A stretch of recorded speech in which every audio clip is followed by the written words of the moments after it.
going anywhere. 6 knockouts, 5 submissions. He's on a 5-fight win streak. But what really leaps off the screen when you watch him fight is the grit, is the hunger, is the determination, and he is ready to go to war tonight, looking for that contract. Yanni the Greek has been white hot each of the last 2 weeks. He's perfect on the parlays on weeks 2 and 3. Yanni, what do you got tonight for week 4? Well, we got to see if we could get to 3 in a row. And let's keep in mind, we got a lot of finishes last week. Now 10 finishes in 15 fights through 3 weeks. Over the last 4 seasons, only 1 season have we finished with greater than 63% finishes inside the distance. So let's start off with McMillan and McGoyen. 9 of the last 17 fights.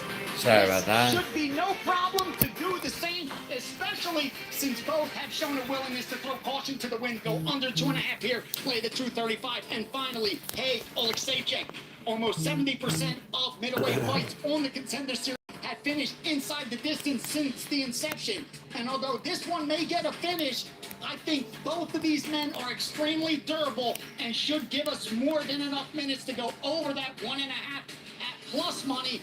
Wrap that up. Get close to 4-1 on your money. Thanks very much, Yanni. We'll see how it plays out. Here's the rest of the fight card tonight. At middleweight, you may notice the last name Olek. Cesare is Michael's brother.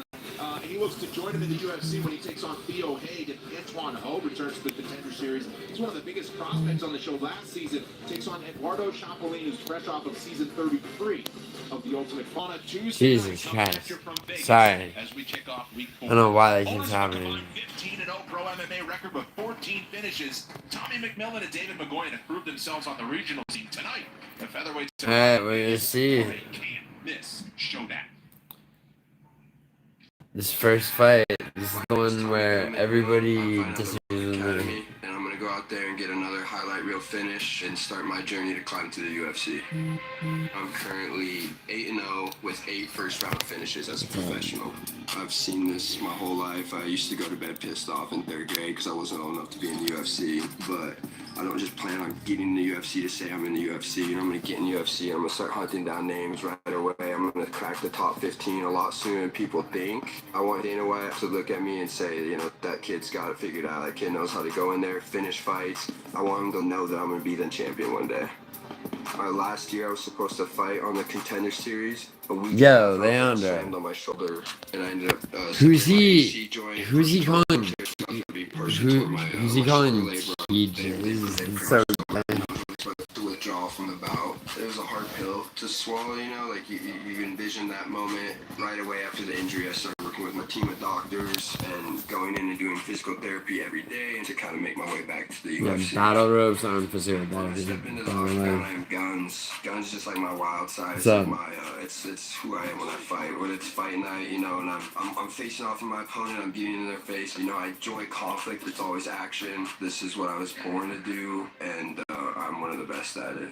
After September 2nd and the world gets to see, we're going to the moon and we're going to take over the fight game. You're not, though. Neither was around. Меня зовут Давид McGoyen, мне 21 год, я из города Батайск, Россия. It's all about this guy. Сегодня вечером я всеми возможными способами одержу победу и отвезу контракт в Батайск и подарю его отцу.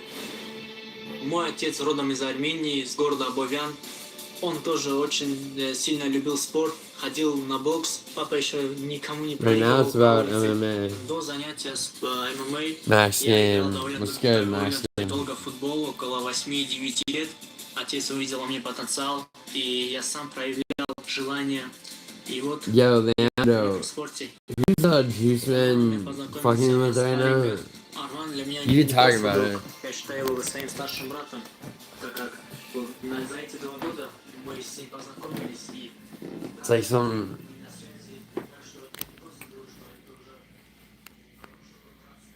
What's going on? Yoshima, where am I from? Italy and then New York. And now LA.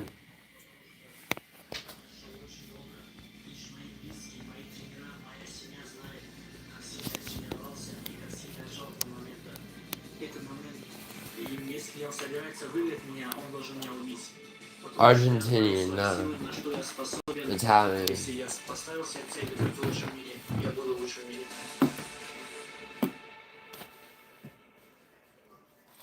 Matua. Undefeated at 7-0 Thank you, with Matua. finishes in 6 of them. Here is David McGoyen. Sean Shelby with more on what he sees from this prospect. So I'm still like a little bit like. McGoyen, what jumps out to you is how young he is, but he's already been in there with guys that have had 30-fight veterans. He trains with Armin Sarukian. Yo, this first fight is where everybody probably disagrees with me.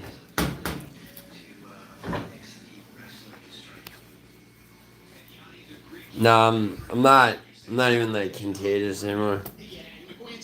Blowing up. No fade of McMillan, but I think you're being asked to pay a premium because his connections to O'Malley. Exactly.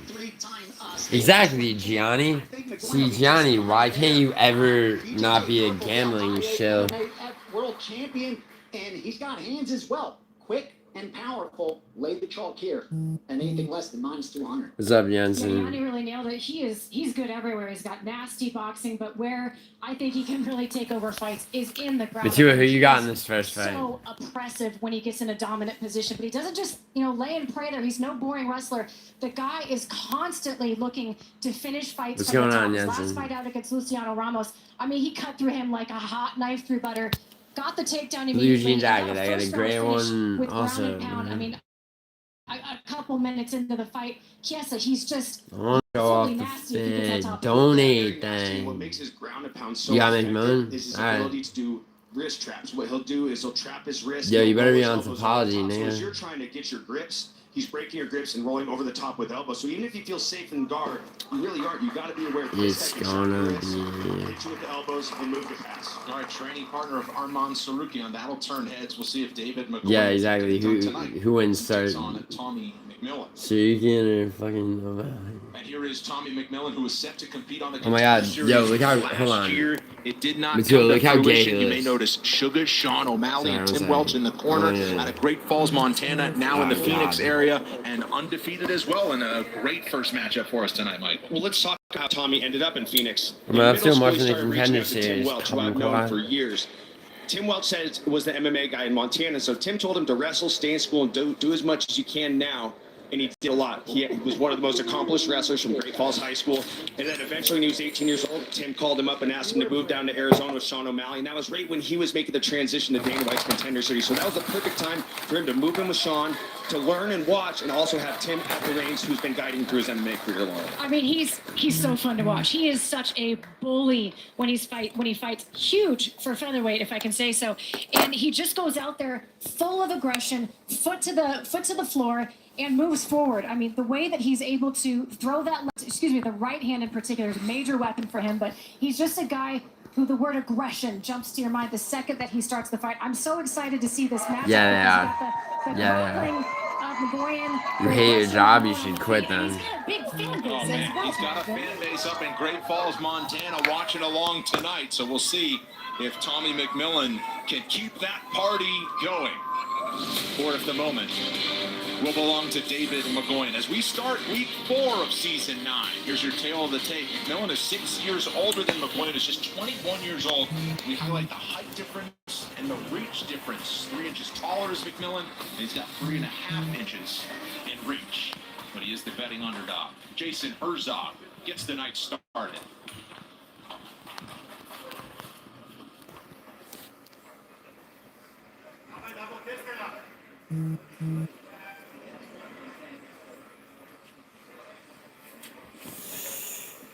First round, you ready? All right, first round underway. This fight clock is brought to you by Bud Light.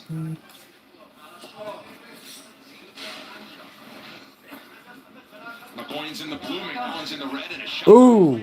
Oh, good scramble right away. Oh, McMillan looks frail. That was really McMillan well looks done by frail. McMillan to reverse that takedown, but that's the type of fight you're going to have on your hands with McGoyen. Oh He shit, shoots watch and out. shoots. No. McMillan in on this front headlock here, though. And this is where McGoyen's got to be careful, because Tim made it a point when I talked to him before this fight. He said this is one of the positions that Tommy's most dangerous in, is this front headlock. So look to see him hit his go-behinds, look to see him get his front Side self, squad. just get a lot of his submission offense going from here. Yeah, he's not His bad. last He's not 4 bad. rounds, he's got 3 guillotines and 1 rear naked choke. He's very, very good from here. Opportunistic. Sometimes he'll get it standing as well, but he does have an excellent series here. We'll switch from guillotine to anaconda to Darce. We'll see what he looks to set up here. McMillan last year was set to match up with Austin Bashy, a very highly touted prospect off of last season. A shoulder injury forced him from that fight just about a week before. But all healed up, ready to go. Still working on the ground here on McGoyen. You know, I like the matchmaking for this fight because I feel like Bashy and McGoyen have some similarities to their style with their grappling heavy approach. Back to his feet. It's a good test for McMillan. Test is the operative word, I think, for both of these guys. They've had so much clean success on the amateur circuit, and now they're finally facing an opponent who really is at their defense level. on McGoyen. And I feel like most of the questions kind of revolve around McMillan because he's cut his teeth more so on the regional scene in Montana, where we've seen McGoyen fight in Tough Enough, we've seen him fight in CFFC. He's had higher level opposition in comparison. Yeah, you're absolutely right. Oh!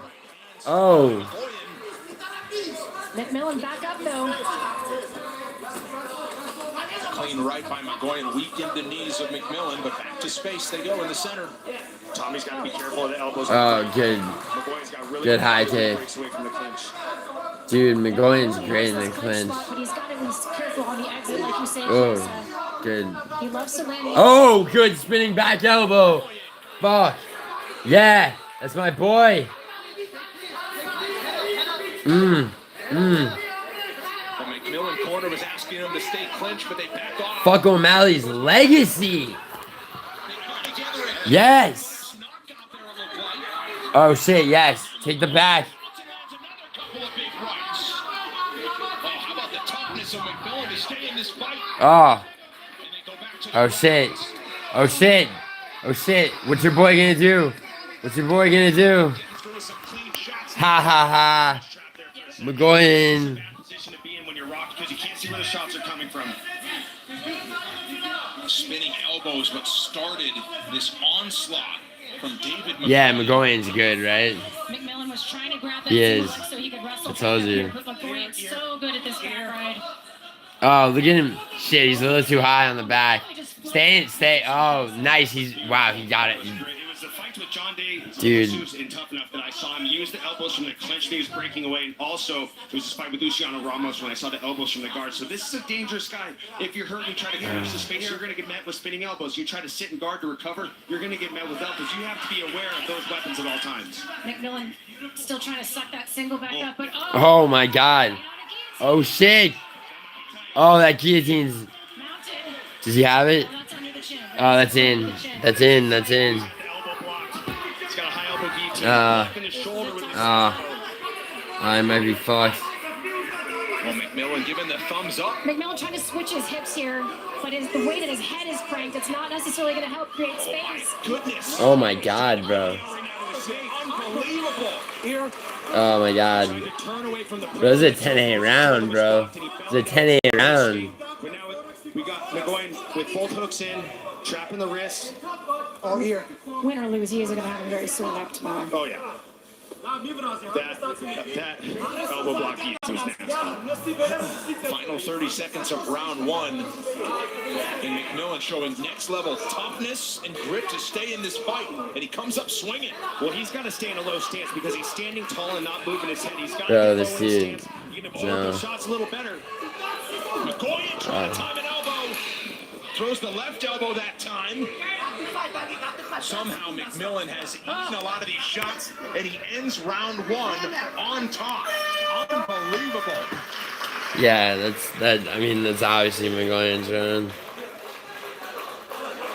Cool. This is a good fight. This is a good fight, right?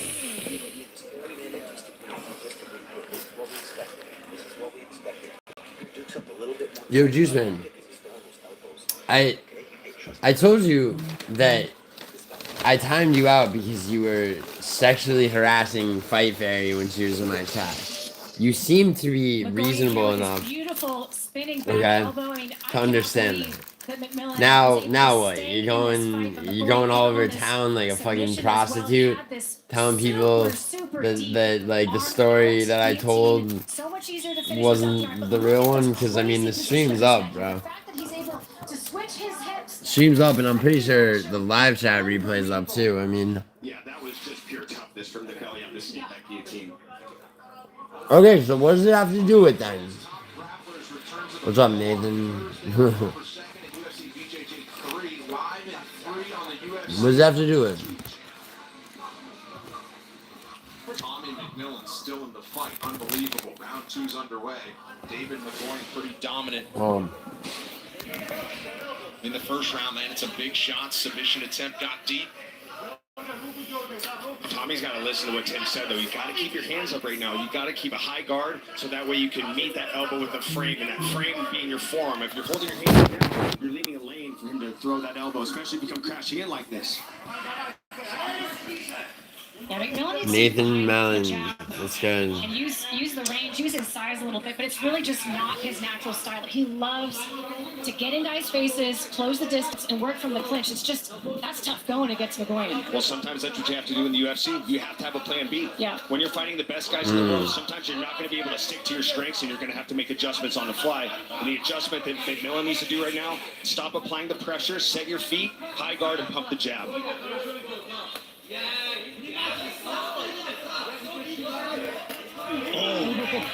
Big right hand for McMillan. He's winding up from far away.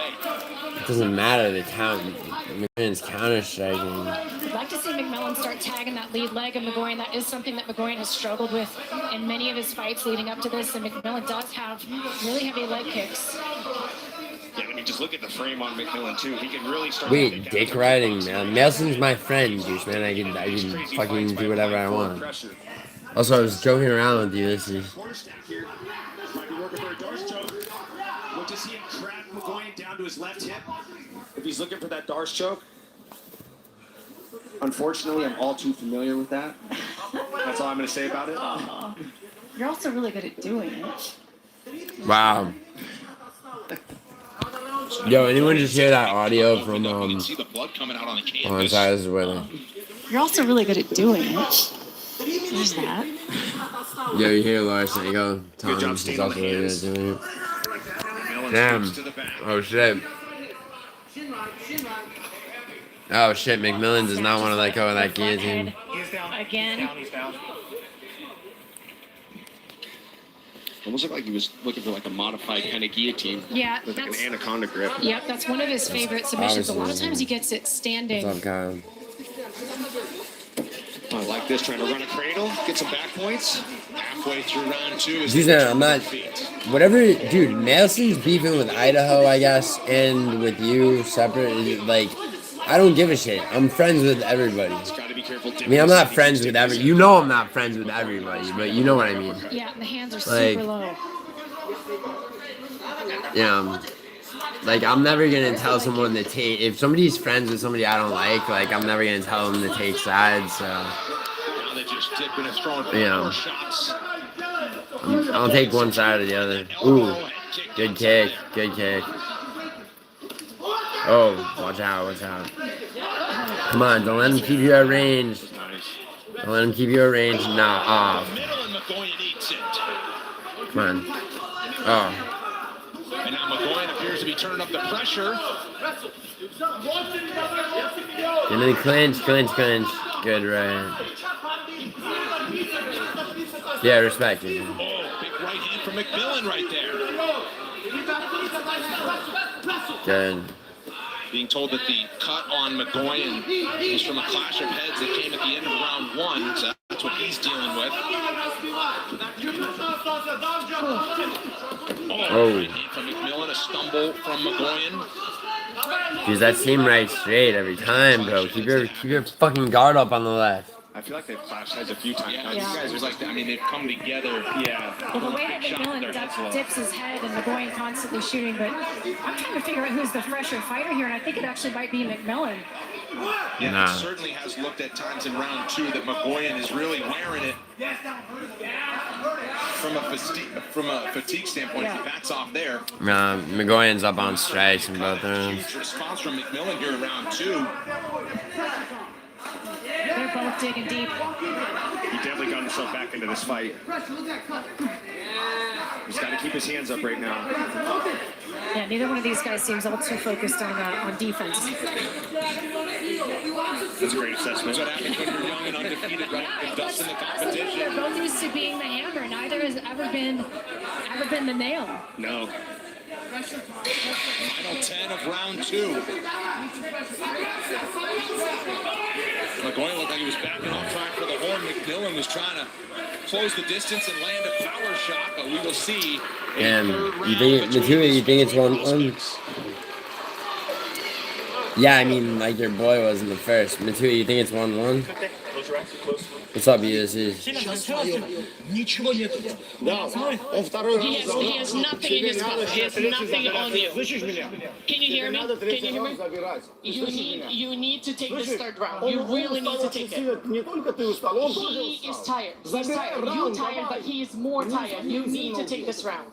Okay, do not hit him in the I think so too. Don't hit him all that. Just focus. You're working with your elbow. Let's take a look at some of these replays right now. Right here, you can see. Although your boy has been outstruck in both rounds. Really gets his hips back, gets into this front headlock position where he's really dangerous. I mean, my boy McGoyen's up 48-28 on strikes with a takedown and a sub attempt.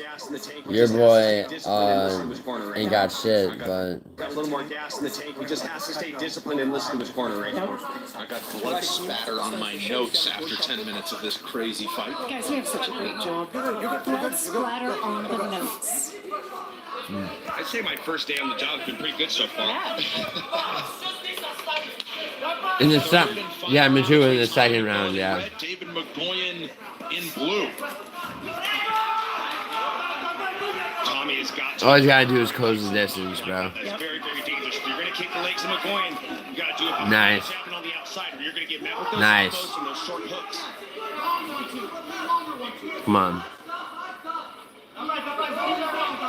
Tim Welch asking for a long 1-2 from McMillan. They want him fighting at a distance, like you said, Kiesa.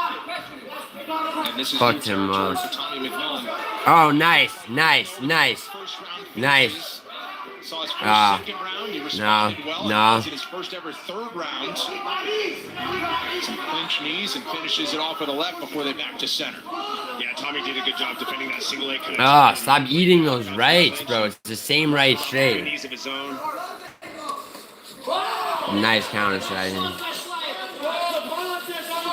McMillan's so determined to get to this clinch position, but he's eating a lot of power shots. McGoyen in 7 pro fights went to a decision one time. Second, third round for him. Oh, the uppercut was there. Keeps reaching for that clinch. McGoyen had. Hoping to get caught with that uppercut. There's a body shot from McGoyen. I think McMillan felt that one. Nice. Both these guys are just giving it everything. Yeah, those knees to the body.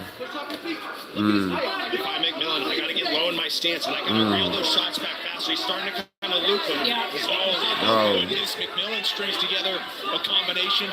Usually these guys throwing labor punches after what's been a grueling fight.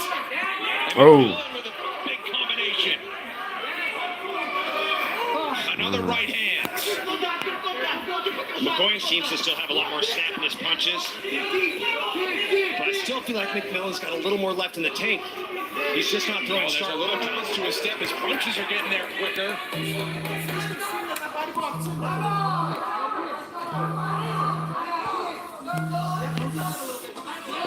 Jabs at the same time. Oh, that right from fucking McGoyen. Nice. Tipson throws an uppercut, then eats a left from McMillan. Oh, shit. Shit. Fight to start week 4. Come on. Come on, go. elbow is still so dangerous. Usually attacks like that in a fight like this, the effort becomes too much, but McGoyen still has it within him to throw a clean spinning elbow. Still catches McMillan with it. McMillan throwing big shots, but he's eating them from McGoyen. Oh, nice kick. 2 minutes to go. I mean, at this point, it's just all heart. It's all heart. The game, all the cardio, all the camp, everything. No. This is complete blood and guts. Who's got more heart? Who wants it more? Got 90 seconds to make the dreams come true. Let's see who can make it happen. Dude, just kick, McGoyen. Headlock position again from McMillan. Good kick. McGoyen continuing to land these big, powerful shots, big hooks, giving it everything he's got. And how about that? If it comes down to this final round with 90 seconds to go, they're dead even in round 3. Significant strikes.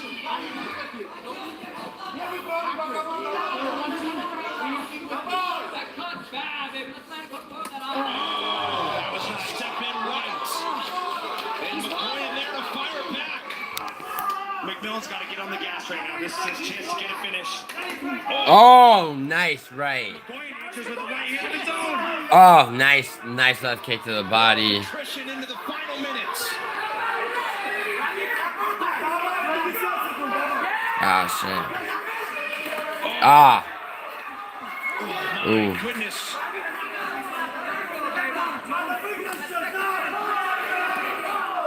A big right hand from McMillan that time, and he goes up again. Now he urges the Oh, really? Taunting? backs him up. McMillan in his element here in the late stages of round 3. Oh. Entertained. The gunslinger's coming alive, baby. Oh my goodness. Ah, shit. Ah. Go. Come on. Oh, shit. Come on. Come on, McGoyen. Look at him lay it all on the line here in round 3. Oh, is he giving up? What a sprint to the finish line from Tommy Guns McMillan. If McMillan can land one fresh knee. Great Falls, Montana has themselves a fighter. Damn. McMillan, David McGoyen. It's a good last round, but I don't know. And no better way to start week 4 than this one. Well, I had McGoyen, but I had a couple of parlays to keep myself Just a safe. tremendous display of heart. I mean, at some point, when you get in a fight like that, everything you did in camp just goes out the window. It boils down to what you have inside of you. Both these guys showed I don't know if he incredible necessarily heart won, bro. and grit. That was a crazy fight. Well, this very well could be a situation where no matter the result, you both get a contract. That's to be determined at the end of the night. You think so, Mateo? In the near moments, I don't think he necessarily won. Nah, you know what? I don't think he won the second. That McGoyen almost caught, and you just see McMillan is just having to just fight, essentially just holding his breath and belly out. Then you see McMillan catching him with the knees. He's dipping down. See him starting to apply that patented forward pressure he's so known for. I don't know. Round 2 is close, It yeah. could have been a 10-8 round 1. I'm glad I'm not a judge. Yeah, it could have been a 10-8 round 1, you know? The possible 10-8 round 1, he was deep into that submission attempt, and then the 10-8 round 3 could come to fruition based on the damage done, especially over the final minute, 90 seconds or so. Showed you the watch party in Great Falls, Montana. And my goodness, what an experience that Tommy McMillan gave him as they slugged their way the full 15 minutes of this one. Looks like we have our decision. We send it inside the octagon to Justin Bernard. Ladies and gentlemen, after 3 rounds, we go to the judges' scorecards for a decision. The judges score the contest 28-28, 29-28, and 29-28 for the winner by majority decision, Tommy What? McMillan. What the fuck? Majority decision win. McMillan gets rounds 2 and 3 from all of the judges. The 28-28 was because of a 10-8 round in round 1 for David McGoyen from Sal D'Amato. Yep. Tommy McMillan goes the distance. I mean, I had the other guy, to be honest, but that was close. I mean, Ulysses, money-wise, like, I mean, my shit's spread out, but... It's safe to say I think that he's definitely going to get the opportunity to fight in the UFC, especially that type of performance. While he didn't get the finish, look at what he was able to do in the last minute of this fight. I mean, for him to just get on the given that second round to really pursue the I mean, at least they gave that first round. They gave McGoyen a 10-8 first round, but I mean, bro, that is a goddamn awful. You know, I don't know. I don't know. That second round, dude, fuck his body language. Grateful to get back here after he was supposed to fight here last summer. The injury happens, and he had to withstand this early adversity to come back and win. That was so tough. I mean, that guillotine was so tight. For him to be able to belly out while not get submitted, not go unconscious, that's just incredible toughness. Look at the way he's able to counter that low kick from McGoyen with the right hand. Just kept on applying that patented Tommy McMillan pressure. Look at that check hook resets with the 1-2. This is when he started to rally at the end of round 3. Just found it within himself to get on the gas. And we got the winner with Laura Senko right now. Thank you so much, guys. Tommy, what an absolutely insane war that was. You're still undefeated, but that is by far the hardest fight you've ever had in your life in front of the boss. Yeah, I mean, no one in America wanted to fight me, so they had to fly in some foreigner. I guess it was pretty easy. I was kind of confident. I felt like I definitely got the better of him round 2 and 3 pretty easily. Round 1 was a little close. He came out pretty spazzy, got me in that tight guillotine. That shit was tight. Your neck, dude. No, Yo, Hank, did you have McMillan? Like, I'm never gonna quit. I've been doing this shit my whole life. Yeah. Yeah, the kid was tough. Dude, he got. But I mean, that's kind of a. I mean, McGoyen got his 10-8 first round, but. World, baby, I'm here to give the fans what they want, and I'm pretty sure that was a good fight. So, hope everyone enjoyed it at home. I think he enjoyed it. I saw him stand up. I also saw him say something to you. What did he say? Yeah, you know, he said he talked about how tight that guillotine was first round. That was super tight. You know, I think I wouldn't have the fight go any other way. You know, I went out there and I dusted quite a few people close. Yeah, he was fights, getting and kind I think it was cool to go in there, test my cardio. You know, Yeah, show me people I'm too, that right. dog that I say I am. They had me as an underdog in Vegas. I don't know what the hell they were thinking. Mafia made some easy money tonight on me, and we're gonna keep doing that. Hope whoever's making. Wow, the that's a odds in really Vegas smart keeps thing doing to that say. for me. I know. Yeah, I mean, Sean. obviously he's joking, Here but at that's Tim Welch, an one of the most amazing corner. retarded What would it things. mean to you to represent those guys in the UFC and fight alongside Sean?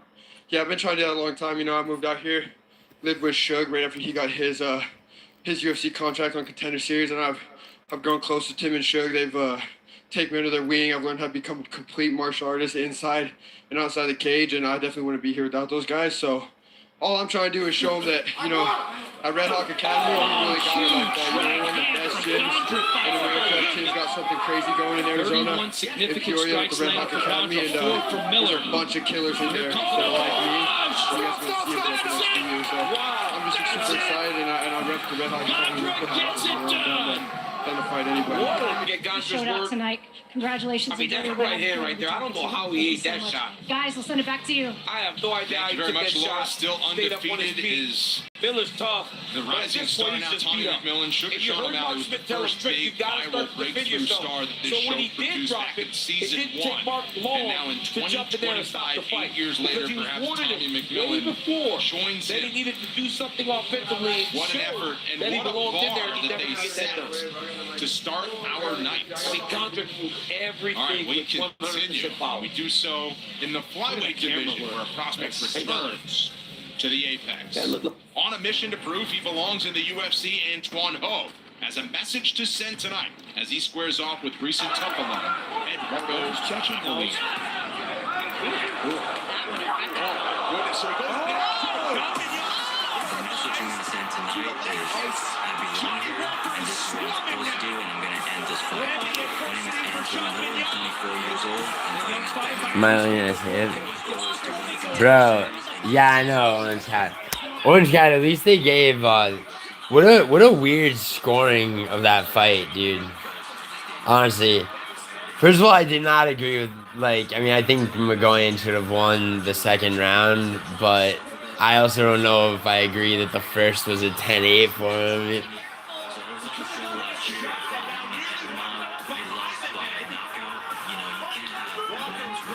Yeah, the torque on his neck was crazy. About yourself. So I'm very glad that actually happened to where I found myself, you know, and refocusing my energy on how I could get better as a fighter is changing my game now. I'm trying to see. So in March, I had a 16-second knockout. I felt like when I was walking into that fight, I had something to prove, not to everyone else, but to myself, that I actually belonged there. You know, and this is what I'm meant to do, and this is what I'm supposed to do in my life. Is this the guy that got knocked out in like 2 seconds by I feel Lonia? like I belong here. My goal for this year is to win Dana White's Contender Series, to get a contest. Matua, I just did. Get one more fight. Kind and of. end the year 1-0 in the UFC, and I'm willing to do I whatever. mean, not it on takes a loss, but on him going the distance. You think he gets a contract, really? I mean, they might give him both contracts, to be honest. They both. Pô, meu objetivo é ser campeão do UFC. Eu acho que eu mereci muito essa oportunidade depois que aconteceu no TUF, que eu sei que eu fui o Anyone got a sight? tá lutando. Those. E eu mostrei isso depois no LFA semana passada. Tô muito feliz de estar tendo essa nova oportunidade. Pode ter certeza que vocês vão. Yeah, I agree, Matua. But also, Matua, it's like. I mean, McGoyen deserves a contract this month. They'll do that sometimes with brawls. Só que acabei perdendo. E hoje, tendo essa oportunidade no container aqui, querendo ou não. Yeah, but he's part of O'Malley's campground. That's why I can't wait to see him get destroyed. Tô perto do meu sonho, sabendo que eu já tive essa oportunidade alguns meses atrás. E hoje eu tô aqui de novo. Eu tenho certeza que eu vou agarrar com ele. Yeah, he ain't, Matua.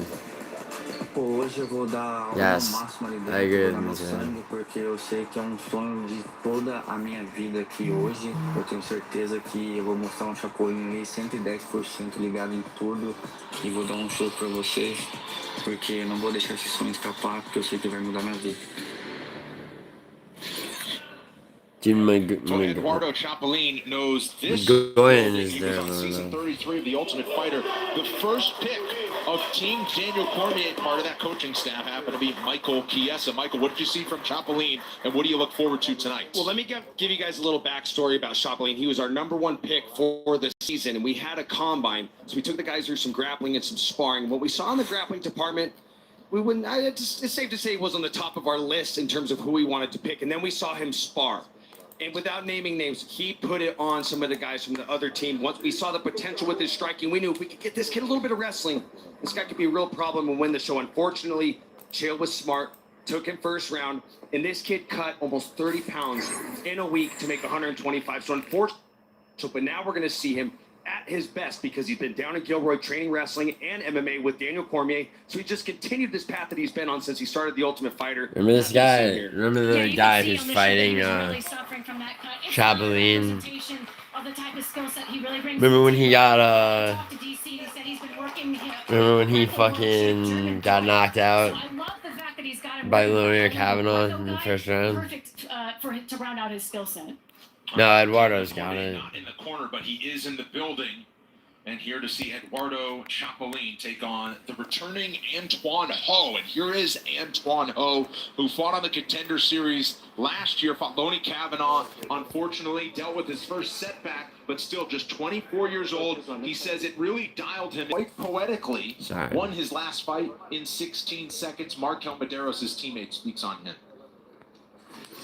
I think he's a very determined person. And it shows Markel Medeiros, who would have lost to Balagioki, but I did have beating Austin Hubbard, which he did. I think more importantly than anything, he's willing to go to a place that a lot of people aren't, and I think that'll show this fight. Yanni the Greek, we'll let you chime in on this one. What do you think?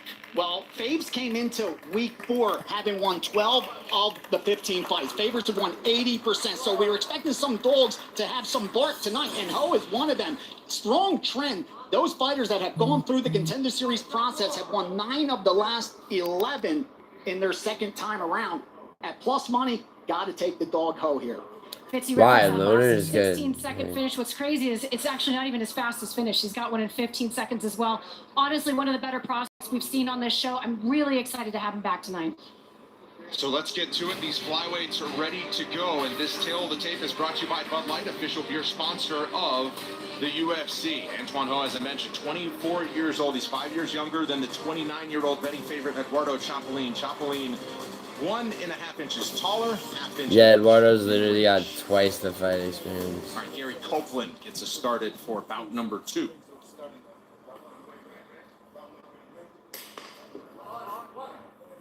Antoine Ho is in Antoine the Ho red. is no Eduardo joke. Chapelene is in the blue.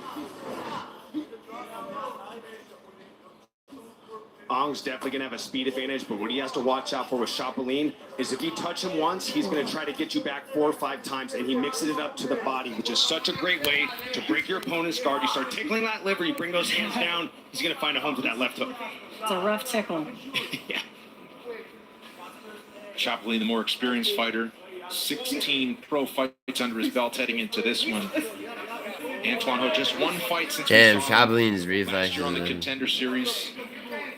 It only lasted 16 seconds, and then he won in just 16 seconds, and that earns him the trip back.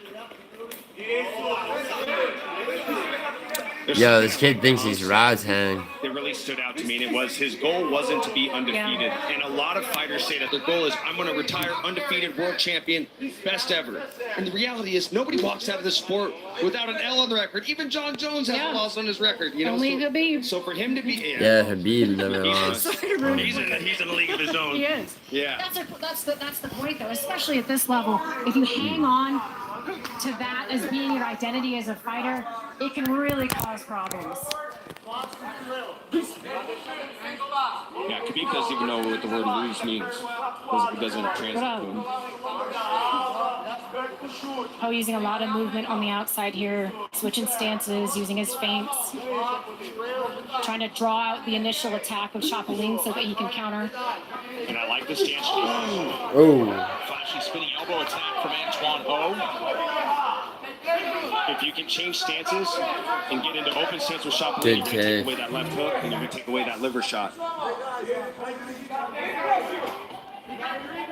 Interested to see, too, if Ho ends up offensively grappling. It'd be easy to think that that was kind of the way to get a win over Chapelene. I know he's been working really hard with DC, rounding out his game, but certainly has been an issue at times, like you said, Chiesa. Yeah.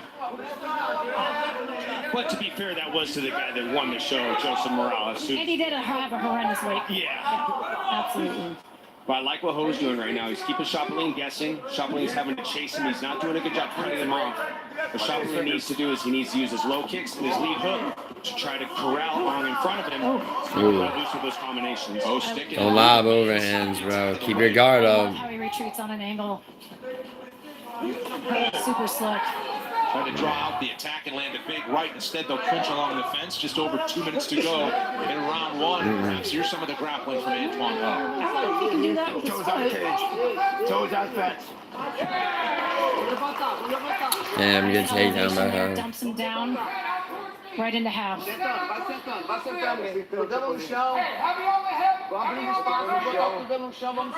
know, for me, I don't feel like this is too big of a problem for Chapelene, given he took this fight on short notice, because I believe his last fight was August 22nd. Oh, he's back. He's gonna be right back to his feet. Right back to his feet. Like it was nothing. And when you're training down at Daniel Cormier's camp, you know you're going to get pushed. I saw the training. He put him through on the ultimate fighter firsthand. So you know Chapeline's in shape, and it's going to show. The more he tries to take him down, the more he's going to get up. There's that left hook. Chapelene blitzed in with some heavy shots. Tried to throw a knee up the middle. There's a big right. This is where he does his best work. When he corrals you against the fence, he's going to throw long combinations. He's going to touch the body. Okay. That was nearly a knee to a rounded opponent. Ho now lunging forward, and Chapelene getting aggressive. Yeah, Ho returns to his feet. The way that Chapelene. Oh, nice. It's over. That's actually DC's favorite takedown. That's an illegal knee. Definitely landed flush. Your hands out of the cage, Red. Fingers out of the cage. That was definitely missed, and there was no stoppage by Gary that's rough. Copeland, the referee. Come on. I'm not sure. No. Don't get wrapped up. Just finish him. Just finish him. He had a knee down for sure. Well, a lot of times the move is to, if it's in question, stop it, Yeah, check. review it real quick, and then see how it goes. But that never happened for Antoine Host. He had to ride out a storm here from Chapelene. 20 seconds to go in the round as Chapelene still works on top. Oh, and a right to the body. Yeah, this is going to be a big problem if this fight goes to this judges' scorecards, because they're going to rule that as a a very damaging shot. It's going to warrant the the biggest round. shot of the round. The biggest shot of the round, yeah. Yeah, that you bring up a really, really good point. All right. Clean break, guys. Clean First break. 5 minutes in the books, and we have some controversy with this knee to the downed Antoine Ho, and that's a bad Really one. down. Miraculous that he was able to continue to fight as well as he did. And it was right after the round. Right And I after feel he like the landed that ref left actually hook. had a good vantage point. He was in position. I don't Yeah. know. Get more clear than that. I mean, he had 2 knees down. That's tough. Not only are you I wish wearing the Ryzen damage had a out of that, but contender like you said, series. Kiesa, might have won in the round. All over that fucking round, the other coordinates. Keep doing that. Keep stretching your eyes, stretching that range, yeah? You can't get trapped against the cage. You go forward. If you're on the ground, I want you to wrestle the single leg and come up. Say that to me. What are you going to do? Wrestle the single leg and come up. Yes. Don't lay on the ground. You got down a double knee. Okay? You threw a knee strike. Will you load the time to recover? Are you good? You good? Okay. Trust that shit. Trust your fucking eyes. You're making a mistake. Came in the corner and asked What's up, if he wanted some Bonjour? extra time to recover. Francis Nassourdine Mabab returns to home soil with momentum on his side, unbeaten his last 5. But he takes on another surging contender, Paulo, the Brazilian phenom rides his own 17-fight tear into this one. Main card Saturday, next week's special. If he's grounded, no need to head. Early start time on ESPN Plus. Okay, thank you. Thank you. So you got a warning. A warning. A warning there after a Back up. flush knee to the chin from Eduardo Round 2, red, Chapelene. red. Round 2, red, blue. Let's fight. Well, I might have to give Gary Copeland a warning. I think he should have taken a point. I honestly do. But especially As with both blatant knees as it down. was. The cut, I mean, was also a clash of heads. Yeah, So there's the clash of heads. I thought there was a clash of heads in that Yeah. exchange, and then the knee. My goodness.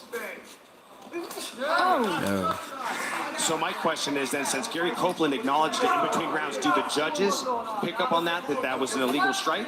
Or do they still look at it as the best shot landed in the Check on that. yeah, I don't know that you can rely on that message necessarily getting relayed, but I don't know. Well, Ho looks like he's got his bearings. He's back in a low stance. Starting to apply some pressure. He's stay on the fence. He's got to hold the center. Yeah, his corner warning that he's got to stay in front of that black warning line. Start backing Chapelene up.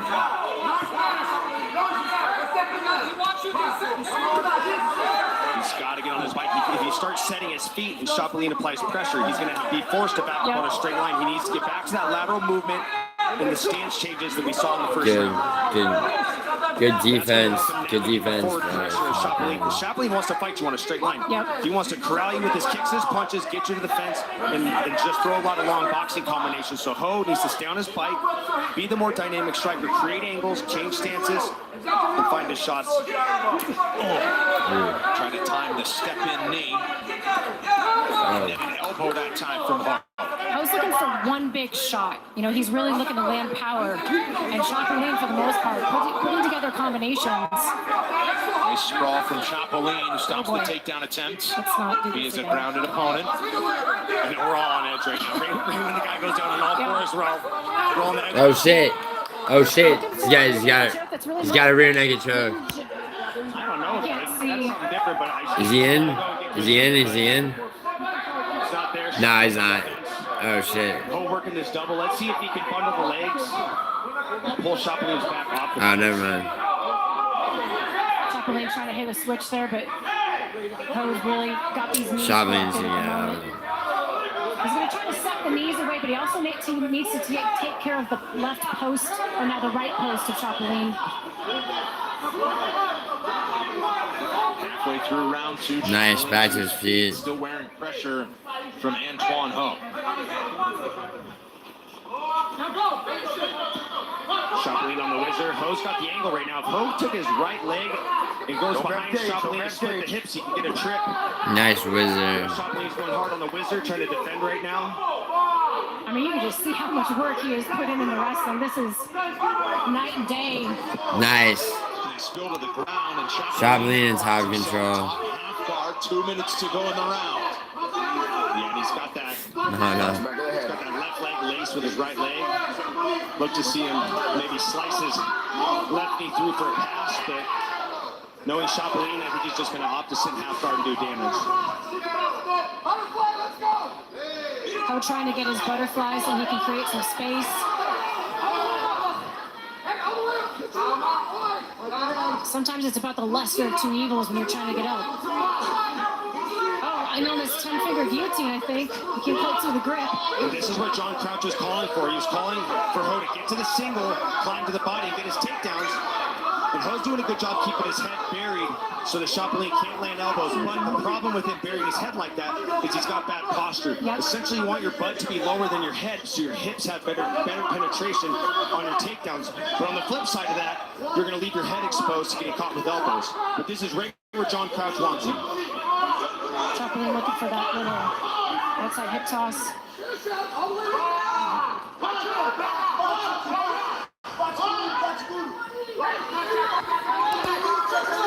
I mean, from the leg rides to the wrist wraps. I know, I hate that pain. Don't worry. You can tell he's been spending some time down in Gilroy. No, they didn't take a point. From the time Ultimate Fighter started, at the beginning of the year, He's been DC. He's been with DC for almost half a year. You can learn a lot in 6 months. And another takedown there as Ho was trying to return to his feet. He was trying to step over into full mount. And now Ho trying to keep him close and ride out the last 15 seconds of this round. Trying to get to a butterfly guard, maybe elevate Chapelene off him, but Chapelene savvy to it. Oh, nice elbow. Coming through from Chapelene. 2 rounds in the books between these flyweights. Yo, it's 2-0, definitely. Keep it on the feet. You're a better striker than this kid. Your league's better than this guy striking. Holy shit. Do me a favor. You even relax. Hey, we asked for this shit. You hear me? Look at me. Yo, Mizzou, I got a fucking Few times where we show what we got. posters, the frames that here tomorrow, alright? You win every wrestling exchange. And then what you do is I'm gonna come back and finish it. Hey, we're down 2. We're 2. Here, actually, I got you. Right here. You hear me? Ho looking to put that jab in Chapeline's face. Don't worry, I'll find something. Trying to get that distance figured out. But man, Chapelene looking like a world-class freestyle wrestler out here. Briefly tried to get this rear naked choke. Ho was able to cut the angle and defend it. But again, Chapelene getting on top, showing that he really has improved in these moments, and not only just getting on top, but doing damage from those spots. Got DC over. And DC not in the corner again, just behind us. He just grabbed my chair. Yep. Get out of here, DC. Giving Chapelene some final tips before round 3. The new king of the light heavyweights, Magomed Ankalaev, set to defend his title for the first time against the man from whom he wrested the belt away, former 2-division world champ, Olek. UFC returns to Las Vegas for UFC 320 Saturday, October 4th. Third and final round here between Eduardo Chapelene in blue and Antoine Ho in the red.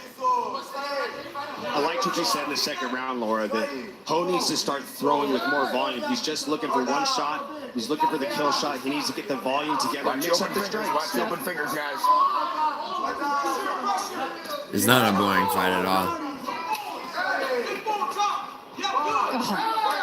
Digs the underhook. Damn. And Chapelene is always hunting for that body shot. Such a dangerous weapon. And look, Damn. inside trick from space, too. Right. 4 takedowns out of 4, yeah. 4 for 4 on takedowns. Not too bad for a guy known for his striking. Too shabby.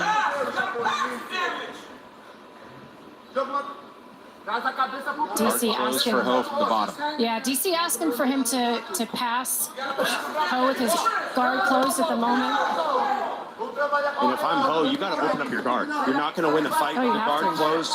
Chapeline's done a good job landing ground and pound, so he's got to open up the guard get to butterfly hooks, get to his underhooks, start finding a way back to his feet. Because if you heard John Crouch in the corner, you're he's right, imploring him to wrestle, to not lose any more wrestling exchanges, to get to the back and finish him specifically. So there's a specific position they believe he can win this fight.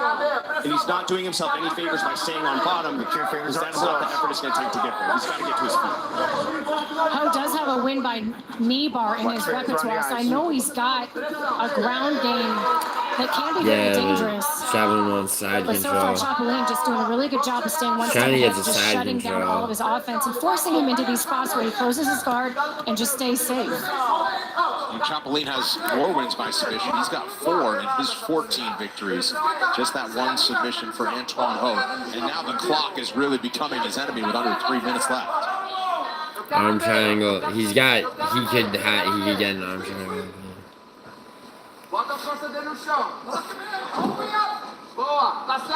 Me too. If you're Chapelene, what are you looking for? Arm triangle. Never mind. Arm triangle. Arm triangle. Yeah, I said it. Arm triangle. Left arm, left arm on the other side of his face. The Ho reverses him. Oh shit. Almost to the right to the back. Back to his feet. Off the break from Antoine Ho, who's back in it. Damn, Chapelene. Damn, Chapelene can get knocked out. Oh shit. Himself on his back. That was a crucial error, looking for that outside trip, or outside trip on the lead foot. Falls to his back. Now Ho's got an opportunity to win this fight. To win the fight. Oh shit. Ground pound, and now he finds himself in a triangle situation. Chapelene threw his legs up. Chapelene with those long legs. Doesn't have it locked in yet, but he is awful close. He is awful close now. Oh my god, did you see that, Matua? Another little error Fuck. that just took away that submission opportunity. Bro, did you see it? It's a game of inches, my friend. It sure is. Did you see how they got back to their feet that second time? Yeah, switching it. Look at that go behind. That was beautiful. Dude, Chapelene wants to finish. Ho was wise to it. Opted to go to his back instead of getting his back taken. But at this point, with just over a minute left, I feel like it would have been better for him to give up his back, stand up, and fight the Yeah, he's not trying to be slow on it. He's trying to cinch it up or ground and pound. Final 60 seconds. And Eduardo Chapelene back in the driver's seat with top control here. Spent the first part of the 3rd round here.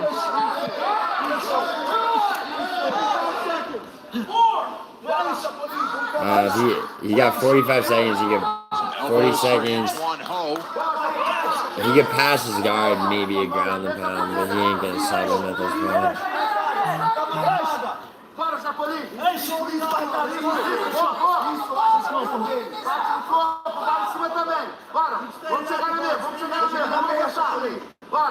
Watch fingers are on the eye. Yeah, fuck the darts. The darts. There's 17 seconds, bro. I mean, at this point, you All he can do is throw down strikes. crazy. And even for Chapelene, because you know it's the effort to finish, the pursuit of the finish is what's going to get you that contract. And just sitting in the guard and trying to control him, that's not pursuing a finish. Oh shit. Wow, that last. I mean, he was really going for a finish. Chapelene looking for a bit of redemption in his return to the apex after it didn't go his way on this past season of The Ultimate Fighter, but perhaps did enough to emerge with a victory in Las Vegas tonight. Yeah, absolutely. I mean, this fight got off to a start with, to me, a lot of controversy. That knee, I mean, to me, for Ho, it didn't really give him an opportunity to get into the fight. He essentially had to throw the whole first round away because there's no way he wasn't hurt from that. I mean, let's look at the replay right here. Look at that knee. He just comes in. I mean, it's Chapelene. When you say no longer, both knees down. like, what do you mean? Plus, the clash of heads didn't do him any service on top of the knee. When you see Chapelene here looking for modified choke. But I'll be honest with you, I don't think so far. That little outside trip from the over/under. We got 4 fighters that don't deserve contracts. In the wrestling department. I didn't block some you. really good ground and pound. This takedown from open space. Drops down, hits the outside trip. Nice level change, good penetration. And this is where Ho kind of settled in, closed his guard, and to be just kind of survived, but nonetheless, I'm just curious to see how that first round was scored because of the controversial knee. Well, scorecards needed for this one, and for that we send it in to Justin Bernard. Ladies and gentlemen, after 3 rounds, we go to the judges' scorecards for decision. All 3 judges score the contest 30-27 for the winner by unanimous decision, Eduardo Chapelene. So Eduardo Chapelene wins for the second time in a few weeks. He just fought August 22nd. He's the LFA flyweight champion. We'll see if it's enough to get him a UFC contract. I just ran over to Jason Herzog to ask if the judges were filled in on the illegal knee that was landed in round 1. He said no.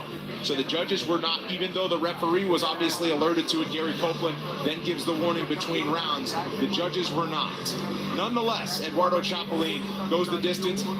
He handled rounds 2 and 3 as well, but yeah, that makes sense.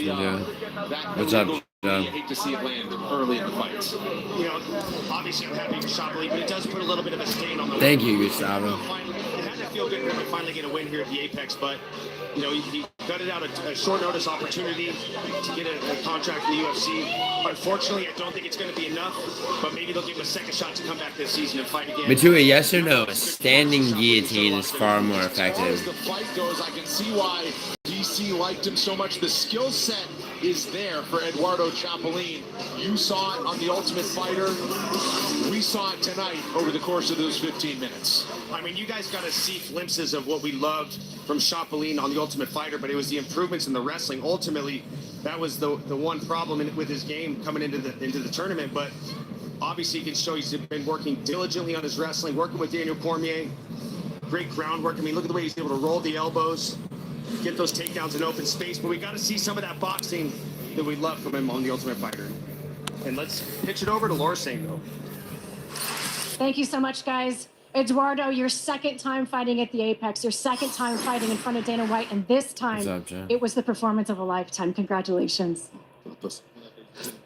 Segunda vez na frente do Dana White, dessa vez.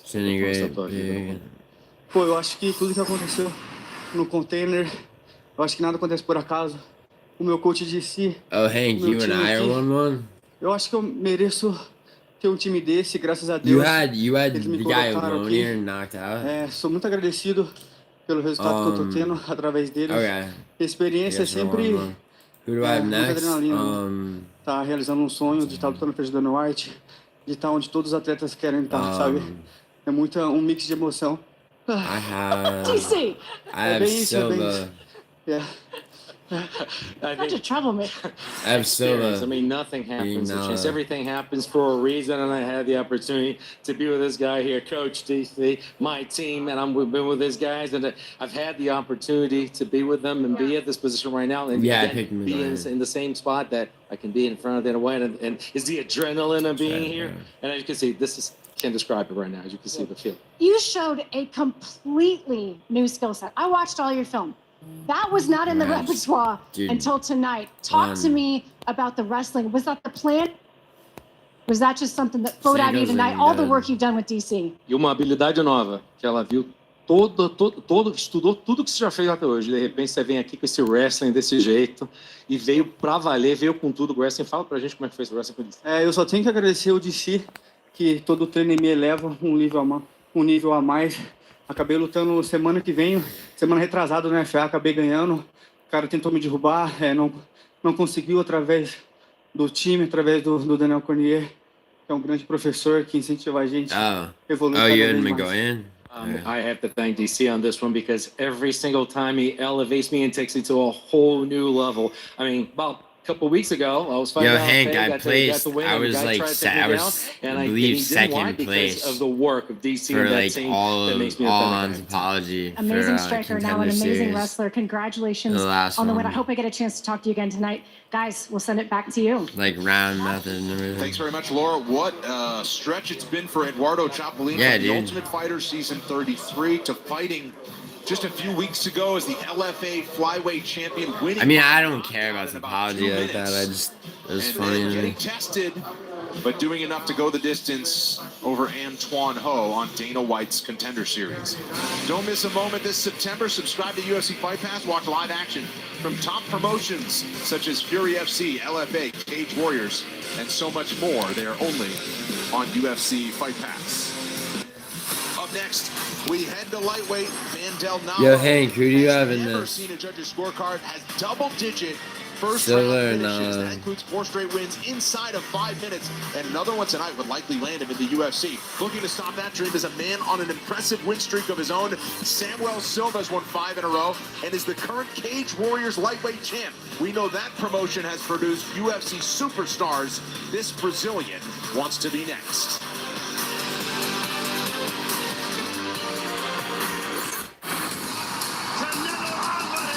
One of the greatest Mexican boxers of all time. All of Mexico is watching winning. You said, I'm...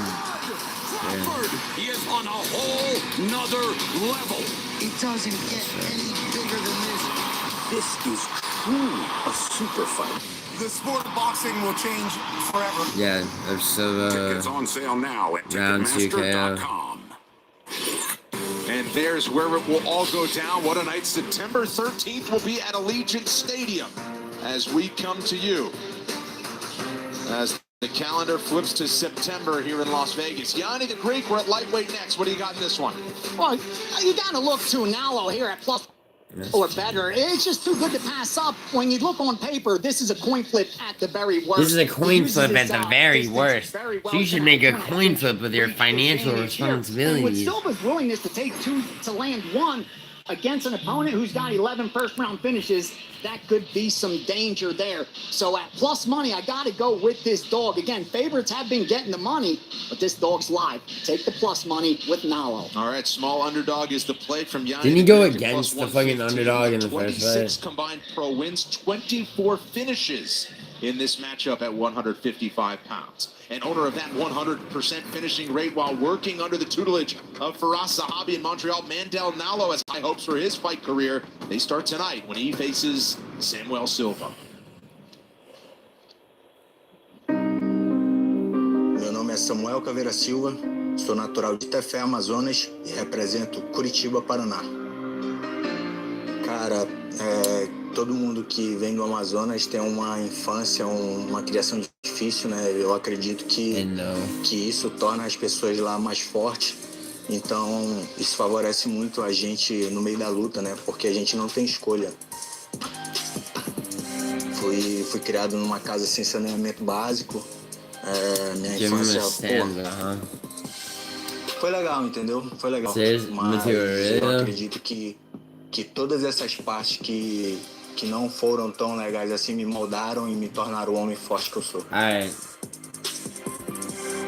Na minha família.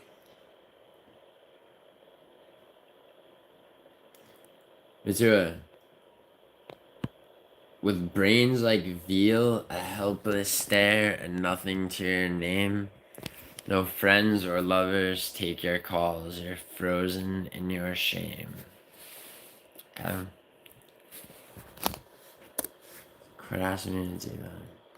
Época de escola ali, como é briguento, né?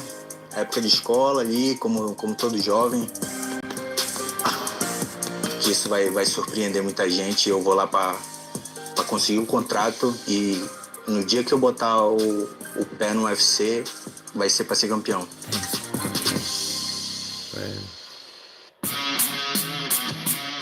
My name is Mandel Nalo. I'm fighting out of TriStar Gym Canada. No, Jim Morrison was a fucking securing a UFC contract with a vicious kid. Ew, you like the doors? Go in the corner. I was born in Vancouver, British Columbia. Then my parents decided to move us across the world to Ghana, West Africa, and we lived there for 4 years. Me too. Have you not seen that whole shit? May Angelou reborn over here? No, dude, I'm better than Maya Angelou. But why do you have to make me prove it all the time?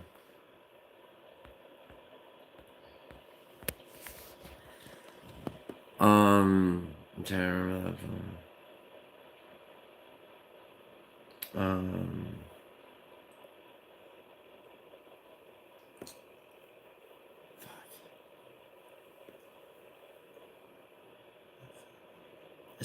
Didn't I send that to you?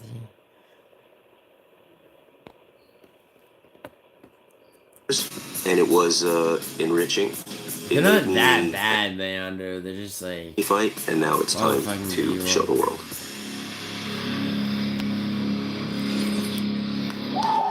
Well, Brazil has put many superstars in the UFC, but never from Tefe, Brazil, deep in the Amazon rainforest. You can only get there by riverboat or plane. It's where Samuel Silva's from. Here's Sean Shelby. Silva is the type of guy that will just walk right in and stay in range and just try to overwhelm you with tech. I believe that. I don't think that's no iambic. But he has Here, I have a upbeat. Yeah, to Sean. Poor man's Bob What a Dylan one tremendous that's skill like set. He's a really slick striker, iambic great timing, pentameter. uses his counters, uses his kicks to set up his punches. Since Matua already just made me shucking drive for him. The thing that I come back to is his will. Alright, Matua, iambic pentameter. It's the day after tomorrow, and my grandpa's pounding ale. He passed out quick, so now I'm free to find my father's tail. They cut it off 9 years ago. That much I know is true. Without it, he can hardly blink. What else am I to do? But Grandpa's smart. He wheels and deals with friends inside the walls.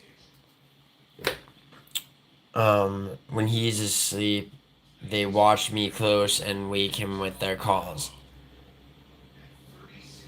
But I'm smart too. At 9 years old, 3 full sets of teeth. I've listened to the bathroom rug. The key is underneath. As Grandpa shrieked and howled in his dirty, drunken sleep. Wait, I fucked that up. I fucked up my own shit.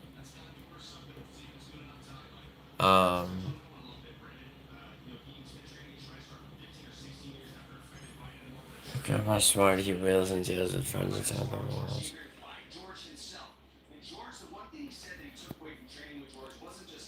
When he's asleep, they're watching me guys. What the fuck?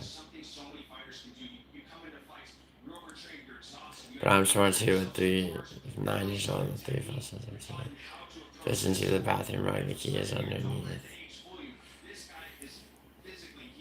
I felt excitement in my bones, so happy I had thought. Instead, the rug had other plans and I had been outthought. As Grandpa shrieked and howled in his dirty, drunken sleep, I found myself a prisoner and sad enough to weep. Wall people aren't special, informants and the like, but Grandpa warned me long ago the rugs are in the strike.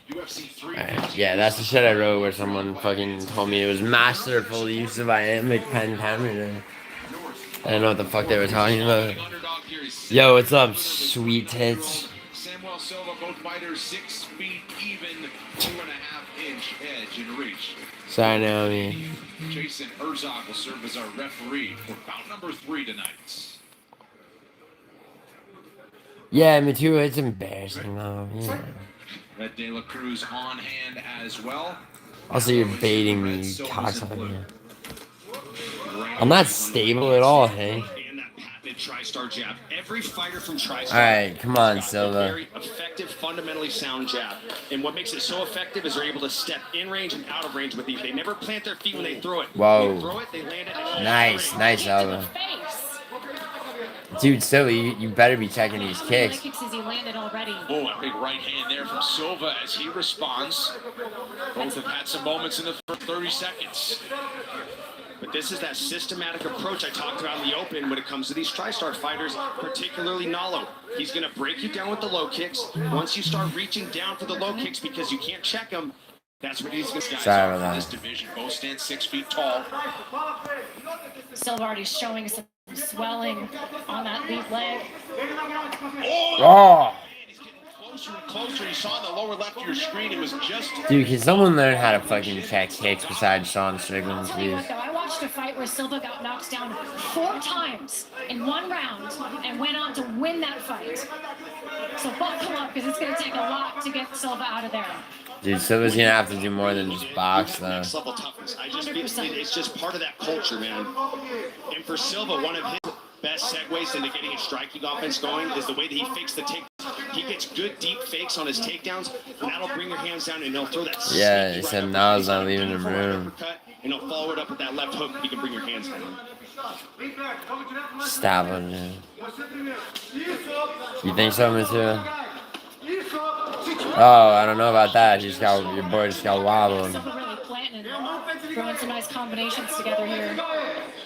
No, Mateo, that's just what their dicks look like.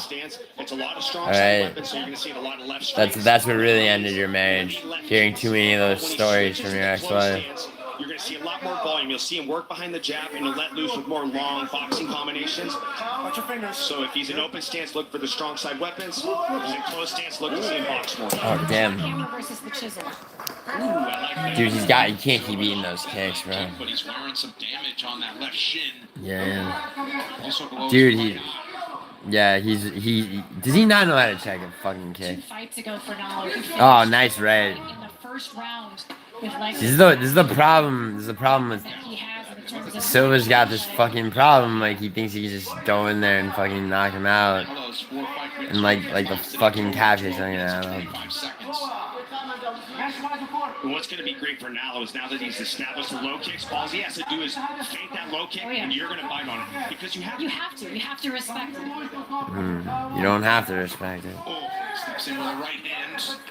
There's those power tools you were talking It's about. too late to start checking it now. It's too late though, Matua. Both of these guys are just That leg's already fucked. compared to what we a lot of I times mean, it's not too. It's never too late. really seeing it in the way that they're able to make Yes, he didn't. depending on whether they're fighting in open stance or closed stance. That 18th pro fight. He's gonna start feeling it in the second round. Oh shit. Oh. Over.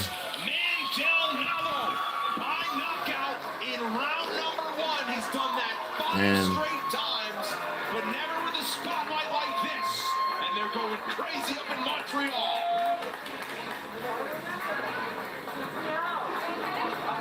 Man, he doesn't look 36. He looks like a player. Yeah, no wonder they gave it to him at that age, huh? Clean work tonight to get him out of there in round 1. Yeah. Yeah.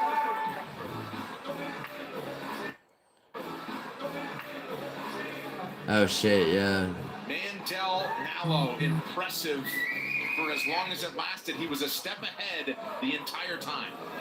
Yeah, Mandel looked absolutely fantastic in this. Let's see the first shot. round. Went to work. Oh, it's that right, It was that Charlton. right hand stepped right into it, landed the power shot, and put Silva out. And typically, I'm telling you guys, Silva is a very durable guy, but he was able to step in, land it perfectly on the jaw. Couple follow-ups just for fun, just to close it out. Montreal, Quebec going absolutely crazy. I think I see Joe Duffy in there somewhere. Star-studded Oh, there he is. There's Joe Duffy. Love it. Dana White likes what he sees, ladies and gents. Yeah, he's getting signed. After Nalo extends his win streak, that's his 8th win by knockout. He's got 12 of his 14 wins inside of 1 round. But none more impressive than that. He beat up the leg, lands the right, ground and pound to the finish. We didn't see any grappling, but man, the under in the money line for Yanni the Greek, who was back in the win column after that one. Yeah, I mean, that was incredible, Brandon. It's what I talked about at the top of the show. It's a systematic approach. It all starts with the low kicks. Once he starts to butcher your legs, it's that short right hand. He just does such a good job finding those clean openings. It's technique and it's vision. It's a perfect pairing and being a veteran. Time now for the official decision brought to you by Bud Light, official beer sponsor of the UFC. Here's Justin Bernard. Ladies and gentlemen, after 3 minutes, 29 seconds into round number 1, referee Jason Herzog calls a stop to the fight for the winner by knockout, Mandel Nalo. So the first stoppage of the night goes to the Canadian Mandel Nalo, originally from Vancouver, British Columbia. Actually spent a few years with his family in Ghana, came back as a teenager in Ottawa, and shortly after, that's when he found MMA, invited to TriStar in Montreal. The legendary coach, Firas Zahabi. He's got a pupil right there in Mandel Nalo who's impressive tonight. A 36-year-old pupil. I mean, this guy's aging like a fine wine, and I don't really know what I like better, Brendan. I don't know if I like the hair and the mustache or the finish. But you know what? You put it all together, safe to say I think this guy's going to get a contract. I mean, that was just a picture-perfect performance. Like I said, these guys from TriStar, they always come in with a game plan. They stick to it. They're very disciplined fighters. Firas is known for having very, very long practices. But Mandel said it. You always walk away from those practices learning something. So for him, at 36 years old, Brendan, you know this as well as I do, this isn't necessarily a young man's game.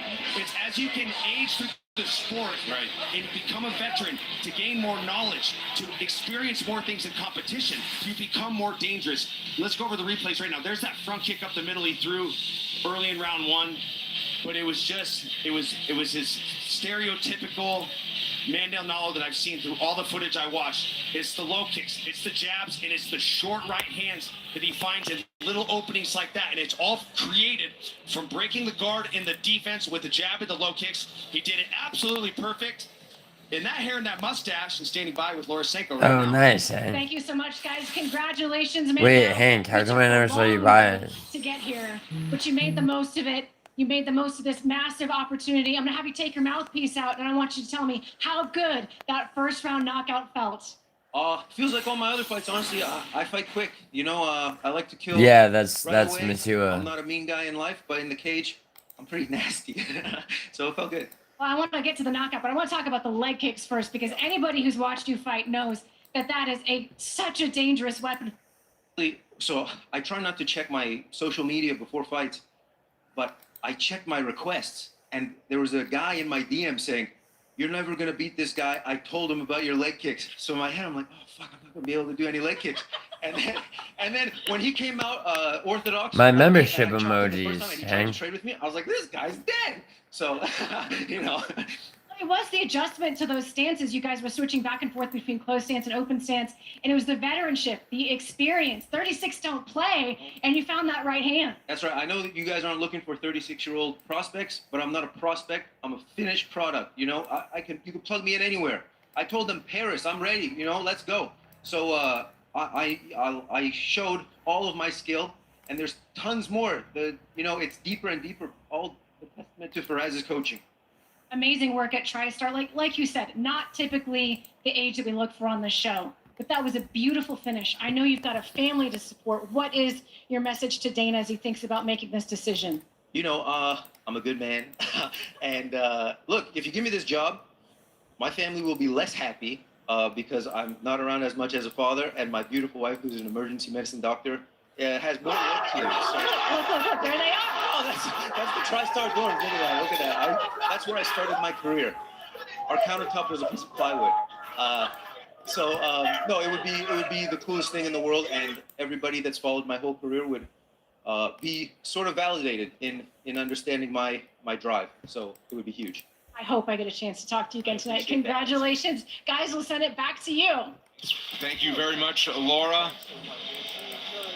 And Vancouver is coming up October 18th. The UFC heads back, so perhaps our return north of the border will turn him around pretty quickly. We saw Bisanger Susarkaya turn it around in 4 days in Chicago last month. Mandel Nalo, impressive tonight in his first round knockout win.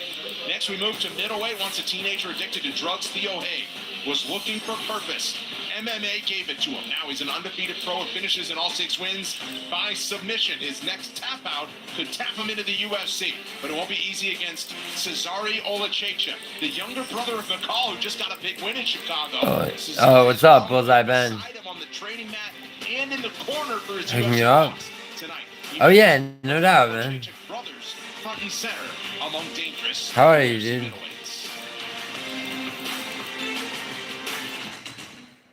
I think Cesar belongs into the UFC. He's a guy that puts everything into this game. He knows that he can get better in every aspect of this game. I think right now he is in the level of top guys in the UFC for sure.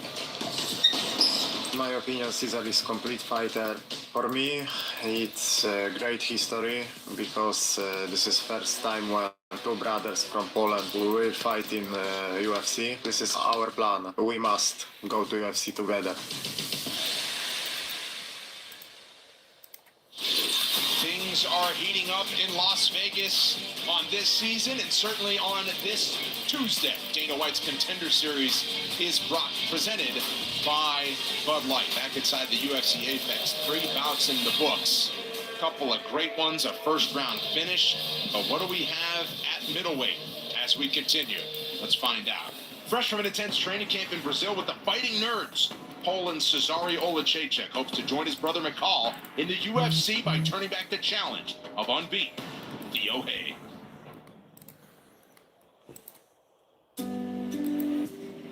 After high school, my drug usage got a lot worse. It's a weird thing that it kind of does to your brain. It's almost like a parasite that takes over your brain, and then everything that you do is done in a way so you can consume more of whatever you're addicted to. My name is Theo Hague. I'm 29 years old, and I'm fighting at an AKA in South San Jose. The lowest point for me was when I had noticed that my family was starting to kind of accept that that was who I was going to be for the rest of my life. I decided to get clean September 26th of 2017, and so it's been almost 8 years. Training in general, but especially jiu-jitsu, was something that was really good for me in terms of being able to stay busy and stay clean, because you have to be obviously physically on point when you show up to practice, but you also have to be sharp mentally as well. I fight because I love it. I fight because I believe God gave me a purpose to make something out of myself, and He gave me a second chance and an opportunity to make the most of it. Earning that contract would mean everything. It would change my life, it would change my family's life, and it would be the beginning to what I ultimately want to achieve, which is getting a title. My prediction, just going off my record, first round rear naked choke. I hope Dana sees that finish and goes, yeah, I've seen that. "Man, that's pretty cool, let's sign this kid." Why?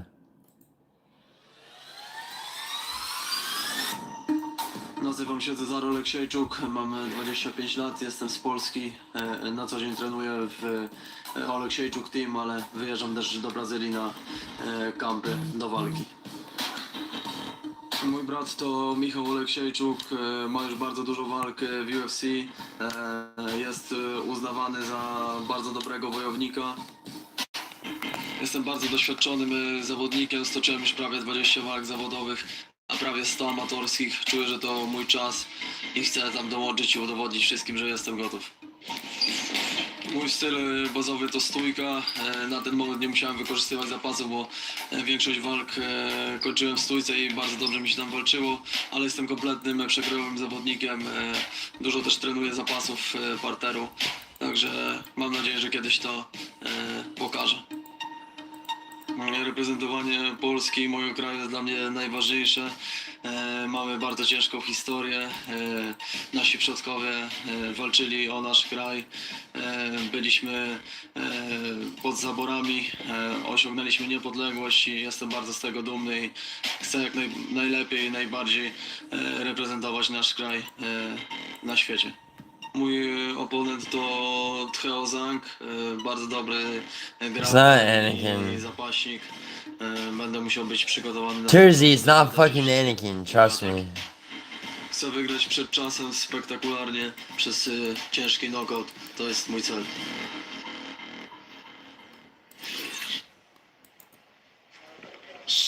Cezary Olek. Tersey, haven't you talked to Anakin on the phone? You have, haven't you? We saw what his brother can do. We'll see if Cesary's turn tonight. Carlos Prates with more on his new Fighting Nerds teammates. Cesar is a really good fighter. He's tall. He have a really good ground game and good strikeouts. It's always good to hear from the UFC's Marlboro man. But listen, what a fit for him down at Fighting Nerds. Just a great place to absorb knowledge. I mean, obviously, they were 2024's camp of the year. That just a bunch of phenomenal fighters transplanting their way down there. But it's just funny that it's the Olek brothers. They're now down at Fighting Nerds with all the Brazilians. It's just what a combination. But he says it'd mean a lot for him to join his brother in the UFC because it would be great for Poland. It would be great for his family. And they both love to put on a good show, and you know what to expect from the Olek. Good body work, good boxing, and a lot of tenacity. And his brother among the all-time leaders in UFC first-round finishes. Cesare has 8 of them. We'll see if he adds to it tonight. On the other side, undefeated Theo Hague out of the American Kickboxing Academy. Submissions in all 6. DC loves the grappling skills of this guy, Mick Maynard, on what he's seen from the middleweight prospect. There's no secret to Theo Hague's intentions. He will wade in with stand-up and look to get a hold of you, grab the takedown, finish the submission. Theo is undefeated at 7-0 with all 7 fights coming by way of submission. Yanni the Greek, what do you see in this one? Doubt that Olek got the pedigree, has more experience, but price is everything. And since this line moved, I think there's a little bit of value on the Hague side. At plus 270, he's got to win this fight 3 out of 10 times for it to be a good bet. And if he could impose his will and take this fight where he wants it, where he'll have the advantage, I got to take a little bit of plus money. Let's sprinkle that plus 270.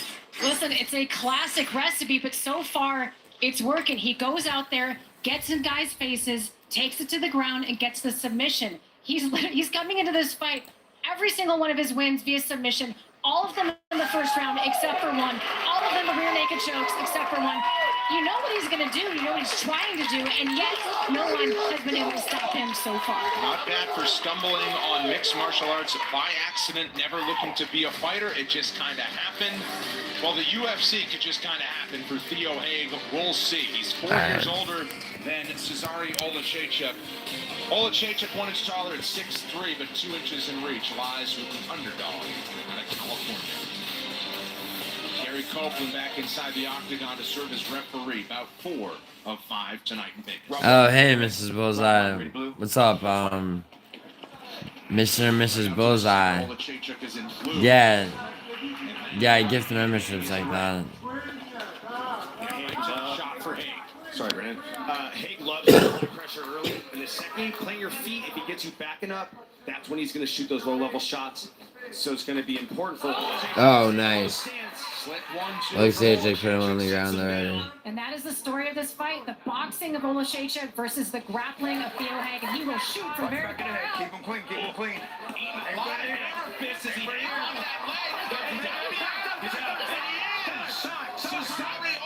Time.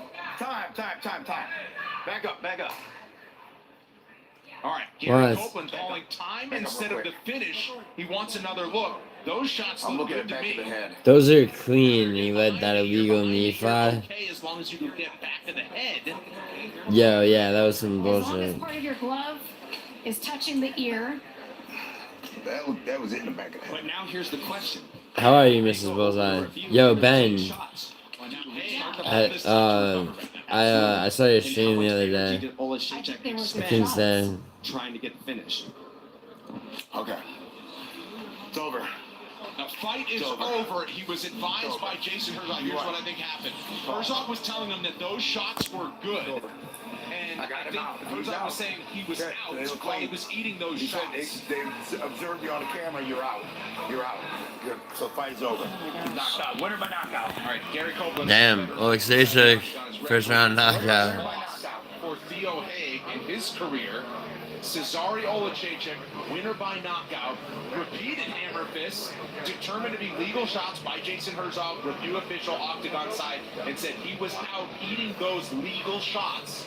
Gary Copeland calls it off, and it's a first-round win for Cesare Olek. Not the cleanest. At least it wasn't fucking DQ. His win streak to 4. To make it official, here's Justin Bernard. Ladies and gentlemen, after 36 seconds into round number 1, referee Gary Copeland calls a stop to the fight for the winner by knockout. Cesare Olek. And there, an embrace with his brother, McCall. You see the emotion from McCall Olek. What a proud moment that is. Perhaps he's welcoming his brother alongside him in the UFC's middleweight division. Cesare got what he came for, Michael. I mean, Yeah, Gary Copeland's was hard. he kept going. He was He really is. He can't help what Gary Copeland did, and they were determined to be legal shots. It's not the cleanest on the highlight reel, but it goes down as a big first-round win. No, and we can't let Gary Copeland's screw-up take away from the win of Cesare Olek, because that was a sensational win. Stops the shot, gets the finish. Then it gets, the water gets a little bit muddy with Gary Copeland pausing the action, thinking that there was some illegal shots. Yeah, Dana White didn't even turn around. Ultimately, it comes out and then rules it a finish. Let's talk to my guy, JC. Your corner sits down, puts on a headset. So Dio shoots a single leg here, and he doesn't move. Now, those early ones were and a couple straight back behind the head here, but I think they start to straight back behind the head whenever he starts to drop his head because he's hurt, right? What's up, Christopher? Very legal. Now watch as his head goes down. Now they start to stray. So what happened? I come back from the bathroom. Gary Copeland's looking at the shot. What happened? So he stops it, and then instead of calling the fight off in victory, yes, he called timeout. Yes, he I wanted me to it. They're $1.99. Herzog told him those were legal strikes, and he was out. Yeah, that's what was determined. Then Gary Copeland said, "Fight's off." Gary Copeland messed up then. All right. Laura Senko is with the winner, Cesare Olek. Thank you very much, guys. Cesare, congratulations on a win. I know the officiating sort of took the air out of the moment, but the fact is you went out there, you landed a beautiful 1-2, and you got the finish in the first round. Gratulacje, wiadomo, że to zamieszanie trochę odebrało ci na pewno tego odczucia, ale prawda jest taka, że piękną kombinacją zacząłeś i wykończyłeś bardzo mocnymi ciosami, jak się czujesz. Tak, trochę mnie to wybiło z tropu, ale ja czułem, że już mam go po pierwszych 2-3 dżabach. Wiedziałem, że już kręci mu się w głowie, dołożyłem lewy, prawy. Przeciwnik poszedł mi w nogę, ale to były legalne ciosy. Nie wiedziałem na początku, o co chodzi, bo to wszystko było bite w bok głowy. I ja czułem, jak on za każdym ciosem spływa i dziwiłem się, czemu tak sędzia długo to trzyma. Yeah, I was very confused with what happened, but the fact is I felt after first jab, after second jab, I felt that he's mine and he's feeling that. I think that everything was legal. It was side of the head, not back of the head, and I was surprised that ref didn't stop it earlier. They felt like he went limp during that sequence of strikes. Did you feel him be knocked out when you were hammer fisting the side of his head? Czułeś, że pod tymi młotkami w parterze ci spływa? Tak, po każdym kolejnym młotku czułem, że on już nie ma kontroli nad swoim ciałem. I to była tylko kwestia czasu, a sędzia przerwie bardzo dużo ich spadło na jego głowę. Tak jak mówię, czułem całą walkę, kontrolę. Jestem gotowy. Proszę, dajcie mi kontrakt, a będziecie mieli więcej takich knockoutów. Yeah, with every single punch, I was feeling him getting like weaker and weaker and weaker and falling down. That's what I'm made of. I was controlling every single second of that. Please give me a contract and you will see more of that in the future. Again, the Polish power absolutely on display. What would it mean for you to join your brother Michał in the UFC and call yourself a UFC fighter? Czym dla ciebie byłoby dołączenie do Michała i zostanie kolejnym polskim zawodnikiem UFC? Jeśli dostanę kontrakt, to będzie spełnienie marzeń. Pracuję nad to już od 10 lat. Od małego jeździłem na galę UFC z moim bratem. Zawsze chciałem stanąć w oktagonie razem z nim. To by było spełnienie marzeń. Gdybyśmy na przykład we dwóch walczyli na tej samej gali, byśmy byli pierwszymi braćmi z Polski, którzy by walczyli w UFC.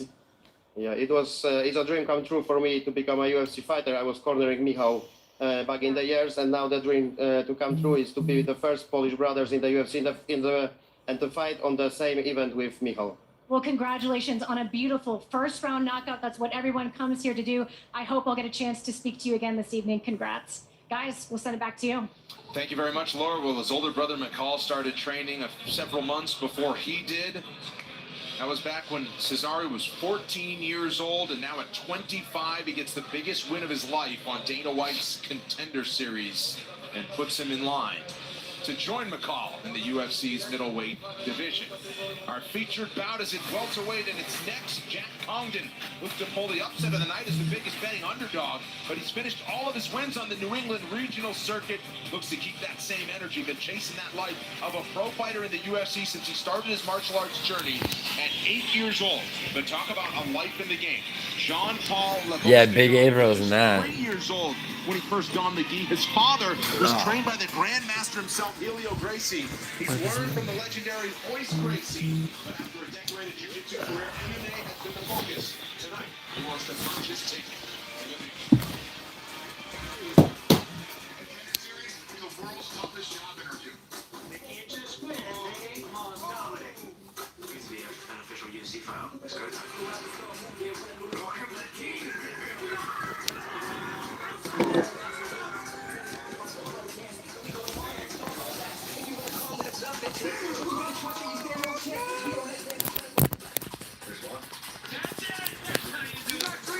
Painters, you watch them mean. In Las Vegas at the revamped UFC. Yeah, Lavos-Nani goes hot as fuck. Watching week 4 of season 9, Dana White's Contender Series. 4 bouts, they've all been fantastic. We're coming off a couple of first-round finishes. One more bout coming. Yeah, sorry. Two guys gave it more. Right. Effort inside the outside. Season, no question. Hey, listen, at times they were kind of winging shots. You know, you open yourself up. Hey, look at his face. Anytime somebody looks like that leaving the octagon, I've had a good time sitting in this chair. And at number 3, I have my boy Eduardo Chapelene. Listen, man, I go to talk to people. They think I'm trying to sell them. I don't sell nobody. My boy went out there and fought his butt off. He fought a very tough kid because I believe the kid belongs in the UFC also. Yeah. They're very skilled, very talented. And look, that guy fought his tail off, showed tremendous skill. Hey, boss, pick up one of those headsets and listen. I'm not trying to sell you, I promise you. I thought Eduardo Chapelene just fought a great fight. That's actually my power rankings. I have it written down right here. I actually called it in, so I had to put my power rankings up. Hey, man, get out of here, man. Number 1 Hey, you heard it. You heard it from my. That's funny, Matilda. I don't work anymore. I got 2 guys fighting, and I'm back for week 10 to make sure Michael don't get 2 power Will you rankings. do me a favor? Yeah. We get out of Laura's chair. Yeah, get out of Laura's chair. Hey, when I get out of Laura's chair. Big April's not. Big April's actually a man from Australia. All right. 4 fights. Don't send that invoice. I know he's going to try. The bar has been set for the contenders tonight. Yeah. We'd have DC in a non-working capacity here. Great fun whenever room that he is in. One more bout to get to. Let's see who makes the loudest statement. A protege of Joe Lozon, who's never been to the judges' scorecards. Lakeville, Massachusetts, Jack Congden has taken his show out west to fight for a UFC contract against Jean-Paul Lavos-Nani. My name is Jack Congden. I'm fighting out of Lakeville MMA, and my mission tonight is to go in there, get the finish, and get that UFC contract. I've had the dream of being a UFC fighter since I was a young kid. I grew up watching the UFC, loved watching the OGs like Chuck Liddell, Rampage Jackson, Anderson Silva, and everything I do every day is towards this path to the UFC championship. I fight because of tenacity, willpower in there, and just steadfastness in the face of danger. I'm big, I'm strong, I'm decisive when I go in there and fight, and I believe that I can beat anybody in the world. I'm fighting Jean-Paul Lavos-Nani. I've played out this fight many times in my head. Difficult positions, quick finishes, but every time, no matter what I'm faced with, I come out on top. I combat his Brazilian Jiu-Jitsu skills with my range control, my striking, my anti-wrestling, and my Jiu-Jitsu shouldn't be slept on either. But at the end of the day, only one of us is coming out of the octagon with our hand raised. It's kill or be killed, and I know I want it more.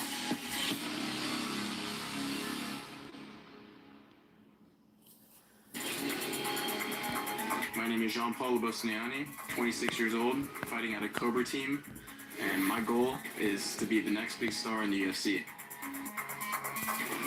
I have I've competed in Brazilian Jiu-Jitsu from 5 years old. My father has been in the world of mixed martial arts his entire life. He was Hoist Gracie's striking coach. He is a black belt under Boyce and his father, Elio. He had a dream when I was born. He said, this kid, he's going to be the next big thing. He's going to be the new generation of mixed martial artists. Now, present day, I'm looking to take all of my experience in Brazilian Jiu-Jitsu and wrestling and kickboxing and showcase everything for the world.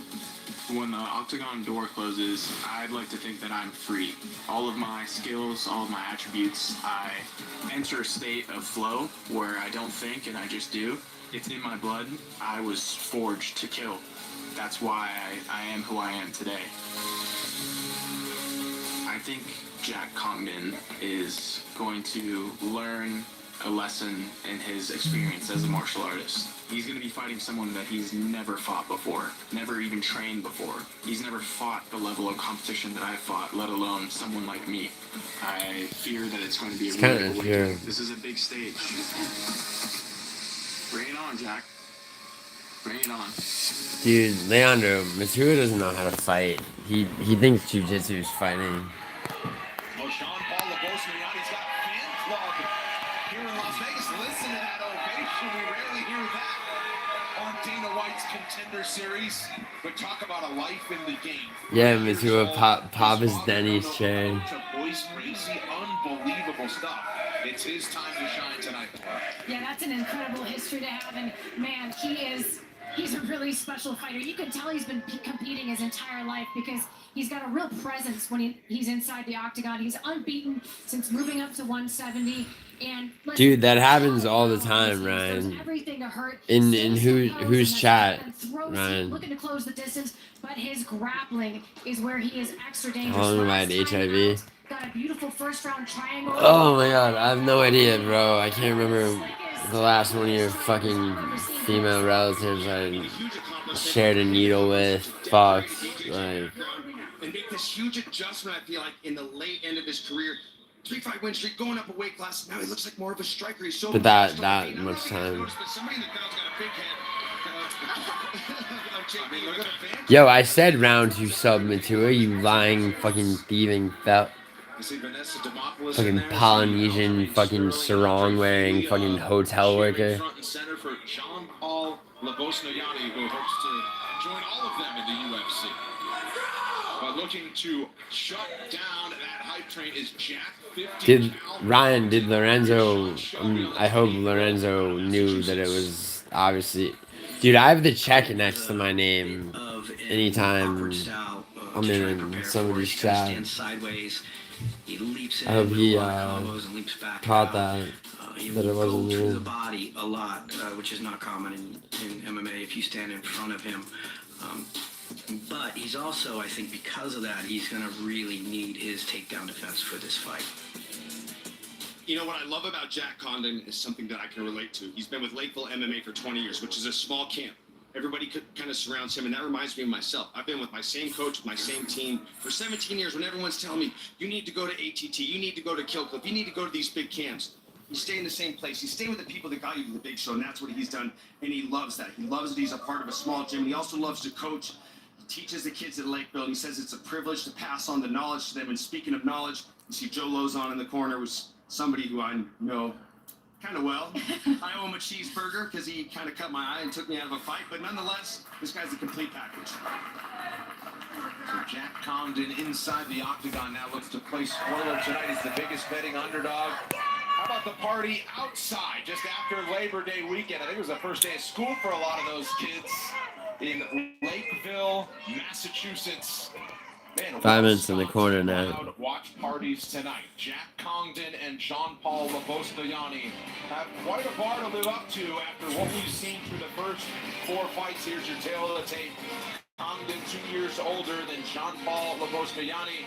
We also highlight the discrepancy in height as he's 6'2" and has 3.5 inches in reach.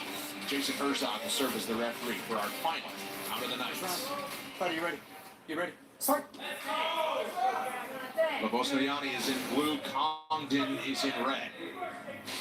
I mean, right away, it just stands out that they look like they're in two different weight classes. Jack Congden very much looks like a true welterweight.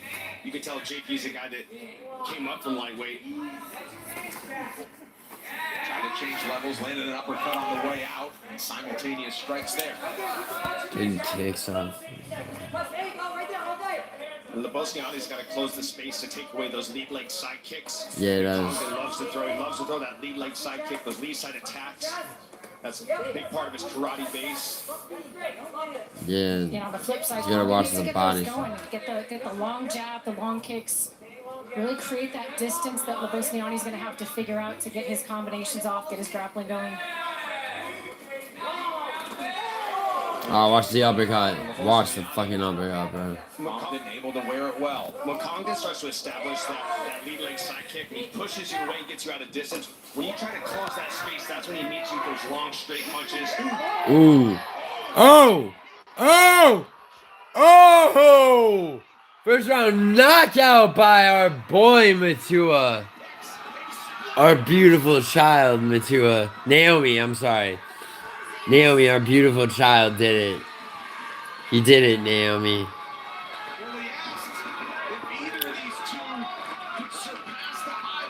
Fuck yeah, bro.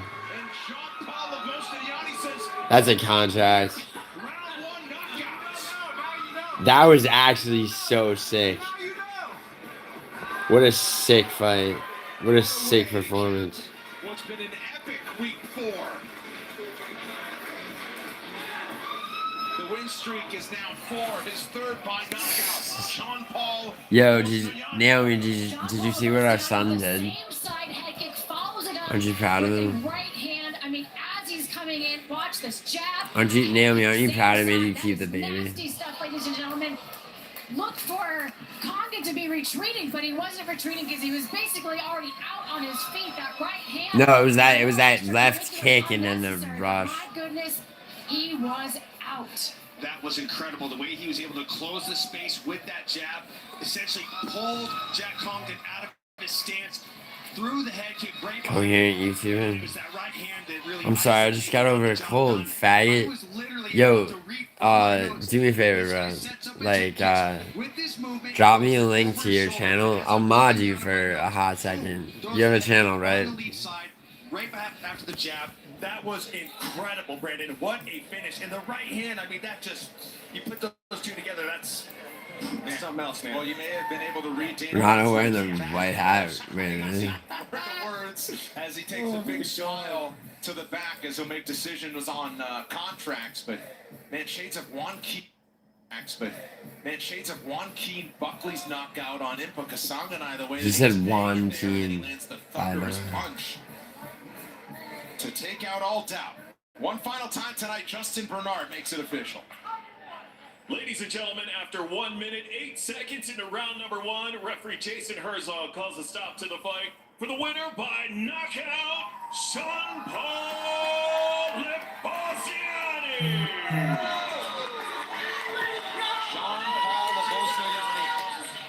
Listen, I've never met him yet, Michael, but you gotta think he's a good guy. Look at all these people that are so thrilled for him in the UFC Apex. I've never seen a fighter have the crowd support on this show like he does, and then to deliver in just over 60 seconds like that.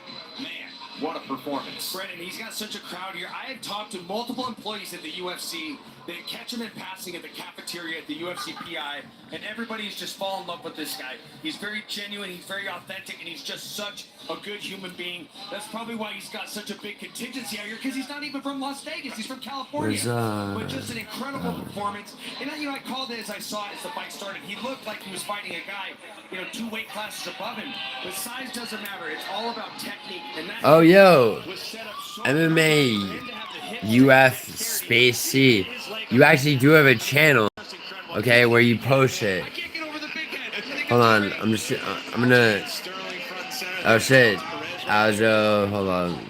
I mean, this guy's got charisma. What else is there? You can tell because, like I said, he's not even from Las Vegas. Look how many people came out here to watch him in this fight. Victory lap right now. They're all here to congratulate him on his. Alright. Yeah, I'm just safe to say. I'm just gonna mute this for a second, cause talking about something being incoherent. So you got 4 subs, 18 videos. See how long you had a channel for? Okay, so like a year and a half. What do you got? That's longer than me. So let's look at some of your shorts, bro. What do you got? I'm pretty sure. Yeah, okay, well, I'll just read for anyone watching. We got a message. I got a DM, and Simon got a DM from Daniel Cormier at me because. Wow, that's a really long shot. And how did you get your hands on this information? But talking about angles, you're asking about the guys. I'm getting a little bit tired of people. No, that's no surprise that Dennis Shakuratov. Oh, Simon. Wait, you're not Simon Feck, though. You're a fan of Simon Feck. That's crazy, bro. That's crazy. The fuck is this? Name's Dennis, ladies and gentlemen, and I appear to be a nice guy, but I'll shit on anybody. You know, now that I'm up here at the top, all you little peons. Wow. Damn, dude. Alright, I'm getting back to this. Thank you so much. This is something that I've literally dreamed since I was a little kid to be a UFC fighter, to wear gloves that say UFC. And now my next fight, that's going to be my reality. So, man. Dude, Sanko is holding on to this is a surprise to me. This is way, way better than I could have ever imagined. So, I don't know if I've ever seen someone have a bigger cheering section here on Contender Series. You've got a phenomenal team behind you as well. Talk to me, though, about that finishing sequence. The same side head kick. It was beautiful. The right hand almost didn't need it. Did you know he was knocked out? I don't know. Does he make that's shorts? a combination that I've been doing for a really long time. I throw a calf kick and a jab, head kick, and the overhand is something that we've been working on. Me too, that head kick, though. Over and over again, every single day. So if it wasn't for my team, my coach Mateus, Bruno Souza, Cobra team, you know, there's the fighting nerds out there, but the new generation of that sort of thing is the Cobra team, and that's a compilation of myself, Ozzy Diaz, Bruno Souza, Jonathan Powell, Shane Collins, and then there's a few others that are part of the team too, like Dione and Cole Lauren. We're coming. We are coming. We're the new generation, and yeah. You guys got something special there for sure. You said I'm forged to kill. I know your father's legacy in this sport means so much to you. What would it mean to be able to walk out of here tonight calling yourself the UFC fighter? You put it into words? It's as someone who's supposed to be where I am right now, you know, it's hard to believe it. You know, when you go every single day, you have the imposter syndrome, stuff like that. So as someone who's been doing it their entire life, it was still very hard for me to get to this moment right here. So as, you know, a kid that's just starting to train, or someone who's been doing it forever and, you know, maybe your record isn't as good or whatever it may be, believe in yourself. You know, write things down, make a vision board, and don't make Matura. Continue to do the work. Matura, you faggot. Your vision and you'll be board. right here. So It's a great thing to have you here. Congratulations on your win. I do have a feeling I'll be talking to you again very soon. Nice, you got a new umbrella, big time. Thank you very much, Laura. Jean-Paul Lavos-Nani with a career moment tonight, perhaps another career moment in just minutes when Dana White joins Laura to see who joins the UFC tonight. Yanni the Greek cashed a couple of tickets. It was an unexpected night. Not your plays, but some props that paid tonight in what was action start to finish. Yeah, they certainly delivered tonight. We got those knockouts, and they paid a nice price. In fact, the Nalo knockout paid plus 250, and he's got 16 pro fights. Everyone has been. Yeah, you know what's funny? He's going over bets that he didn't tell people to make. So someone's got that ticket out there. Then Jean-Paul by KO. Plus 225, 9 finishes in 10 pro fights. Someone's got to have plus 225 as well. But this one at plus 550, Eduardo Chapelene to get it done by decision. He did have 6 decisions in his 16 pro fights. That paid a nice plus 550. You wrap those up. It's not new. I've had this for years, man. For I got a gray one, blue one. So there were 3 first-round finishes tonight. Yeah, hold on. I used to tell him. Sorry. I used to still doesn't know how to. Dana, you know, a lot of times we try to figure out the formula that you use to make these decisions, and I'm curious.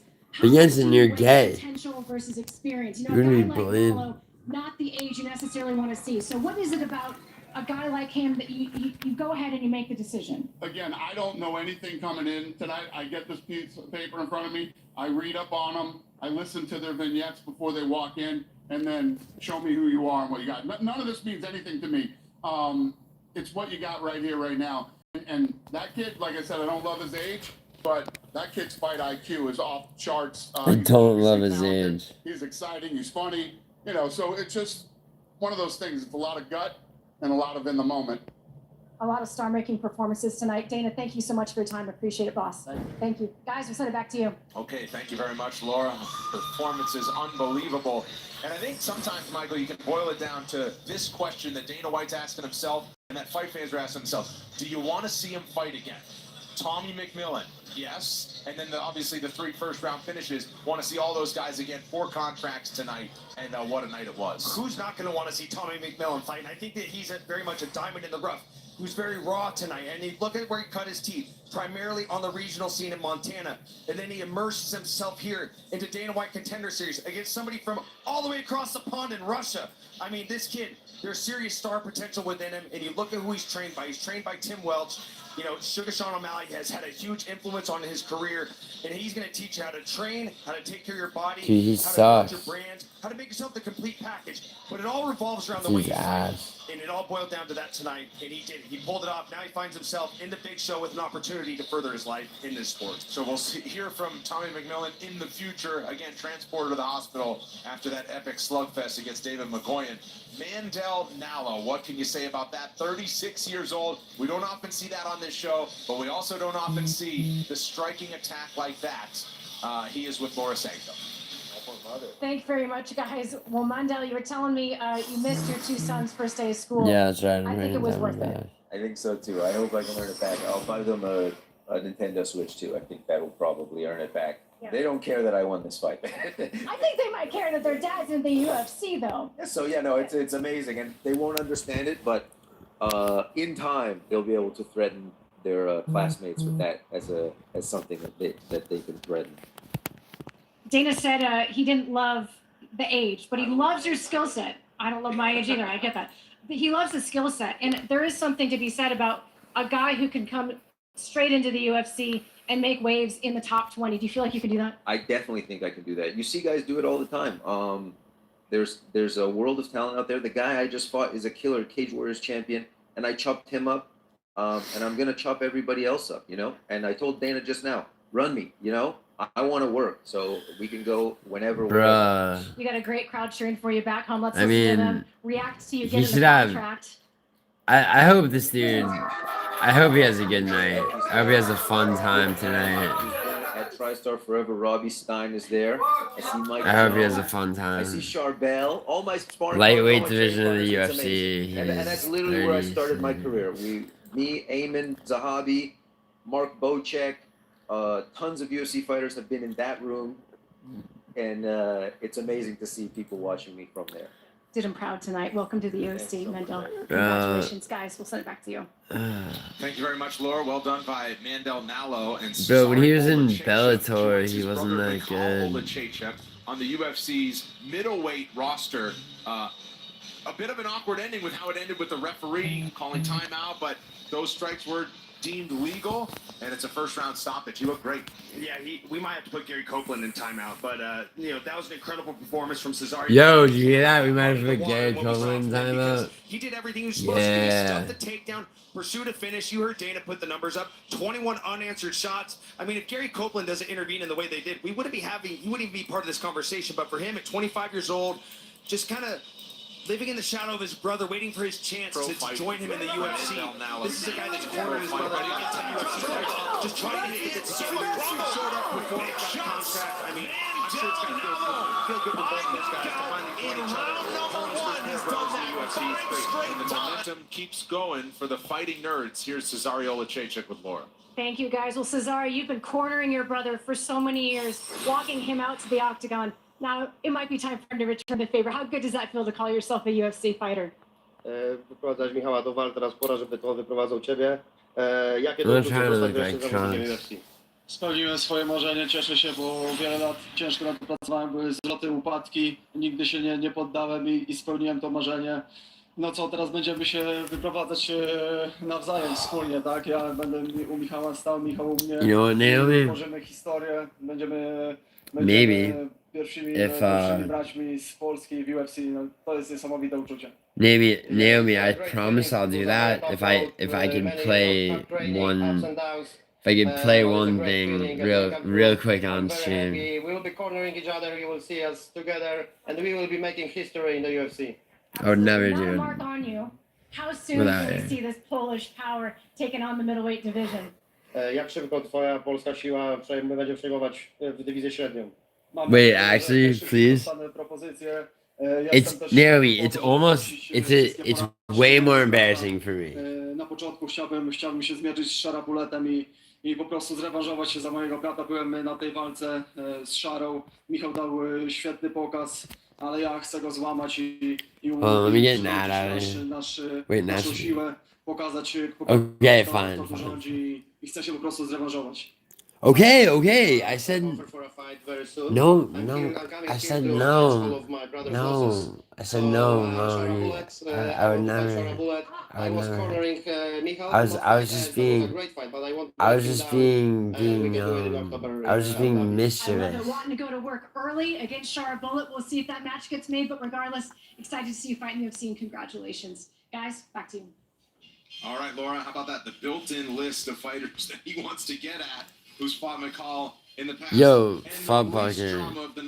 Like, you know what? He needs to stop acting like that. After he brought Mila back, for fuck's sake. Definitely the highlight of the season so far. The crowd showed up. I mean, maybe I will. Maybe I And he won't. just made the right But decisions. I mean, for him to, have a tough loss in the LFL, Yeah, we don't fuck really you, know know. much here at the broadcast booth, but listen, he took a loss and decided, I'm not doing something right. I need to go up a weight class, make some adjustments to my style. Look where he's at now. 4-fight win streak, 3 Get finishes, it, and no finish yes, bigger man. than the one we saw here in the octagon tonight. Just a perfectly You know, I gotta finish timestamping my fucking, my goddamn prediction video.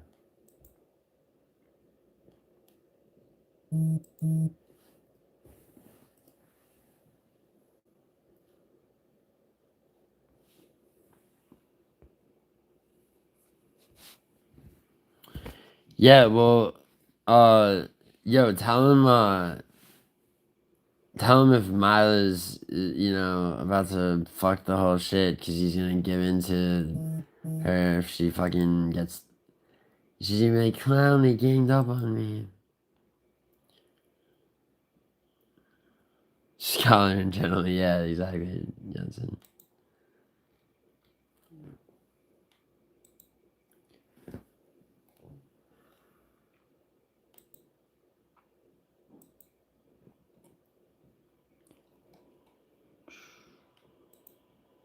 I like Fernandez, but I'm going with this Hardwick guy only of as recent as finding out who he was. I like what I saw. I really like what I saw. Yeah, I can't believe Kyle's speaking harder. Is that? There's a chance. I wouldn't be surprised if they pull that up. I can look real quick. Alright, so your guy is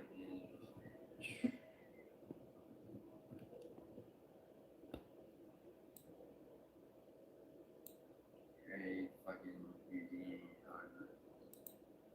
Alright, let's see. And Hardwick, it's not the first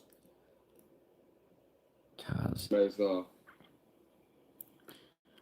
Is that The Harry. Yeah, exactly. Yeah. He's also. I'm going with this. Nah. Yeah, man, I think you're crazy, but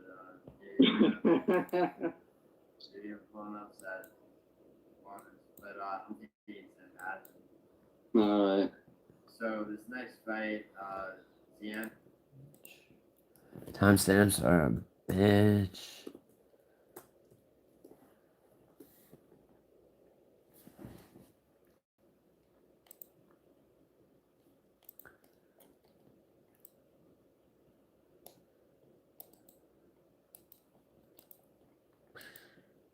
Here. We need music.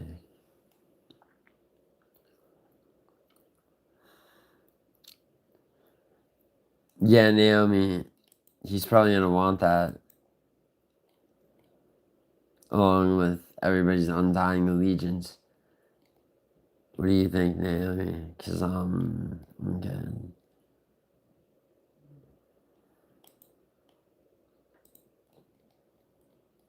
It's not even that. I'm not like boycotting the dude shit. It's just like don't make fucking demands on me, motherfucker. Like especially after you bring Mila around, she's just gonna sabotage shit.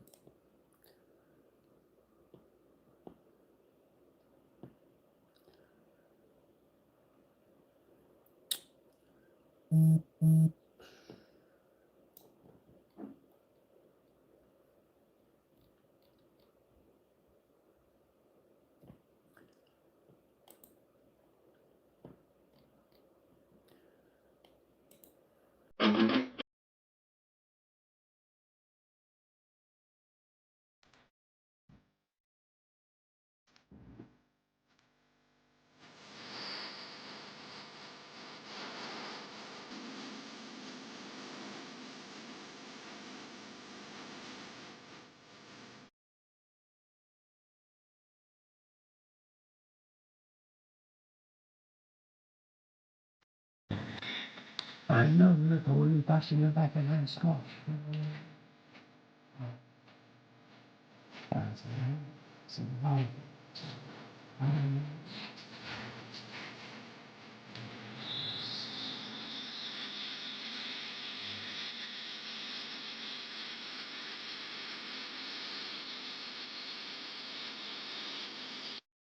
One second.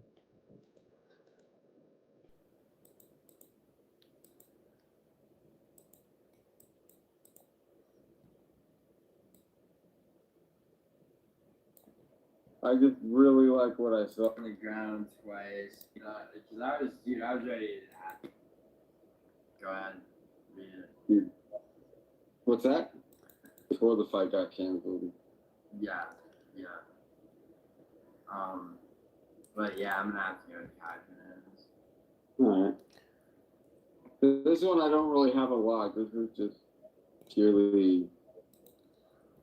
Go ahead. Read it. What's that? Read the fight. Next fight. Oh, okay. The next fight, what is that? That Rise McKee versus Axel Sol. Yeah, Reese McKee versus Apple. Marston Alberta. Read it. Yeah. Already. Damn. Okay. Well, let's do the Tadira one. So fuck it. Tadira versus Delhi. So let's do the Tadira one. One second. So Mark.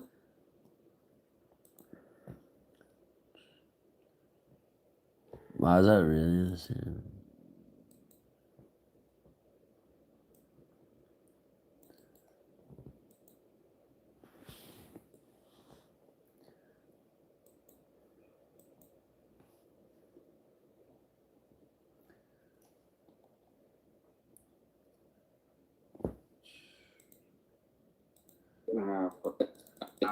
He's gonna have like all.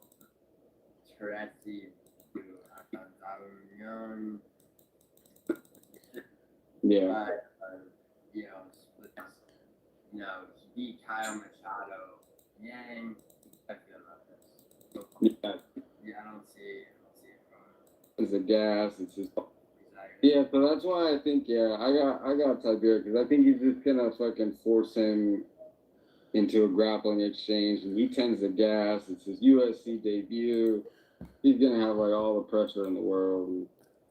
Yeah. I don't see it. And what, like Tiberius' last loss was what to Tom Aspinall? Who was it? I just told Oh him. no, Spivak. Spivak was the last one. Yeah, I mean, I felt that, Parker got robbed, but that was something that was fight. Yeah.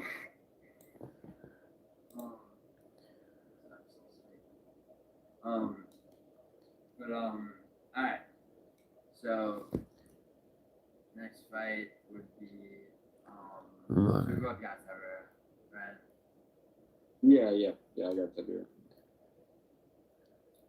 This fight is Marcy versus Branson Vieira.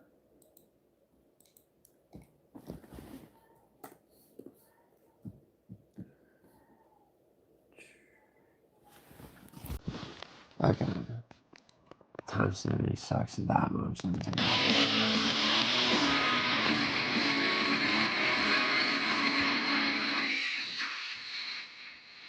said, oh, you're not going to do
What's up, Ulysses?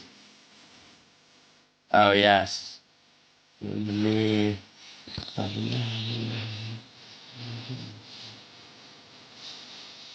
Oh, yes, Ulysses.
Surprising.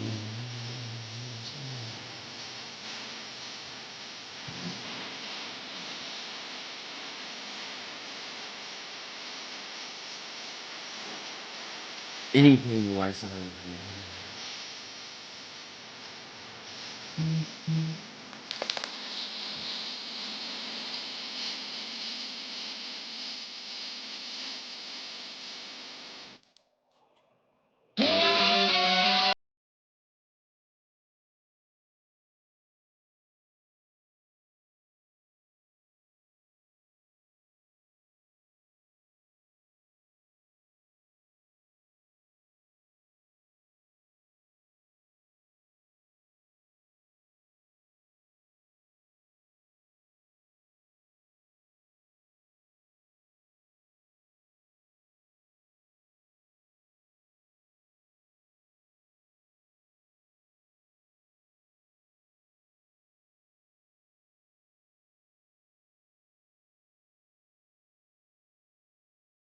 Scotty doesn't know.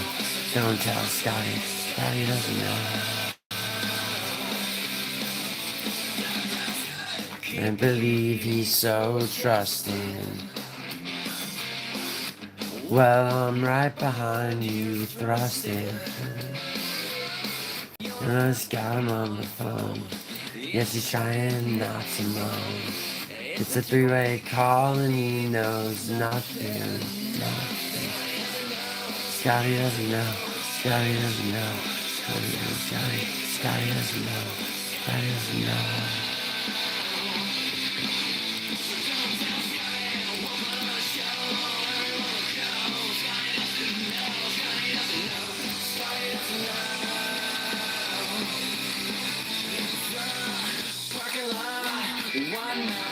It's so cool when you're on top. It's fun along in the snow. So hard because Scotty doesn't know. Scotty doesn't know.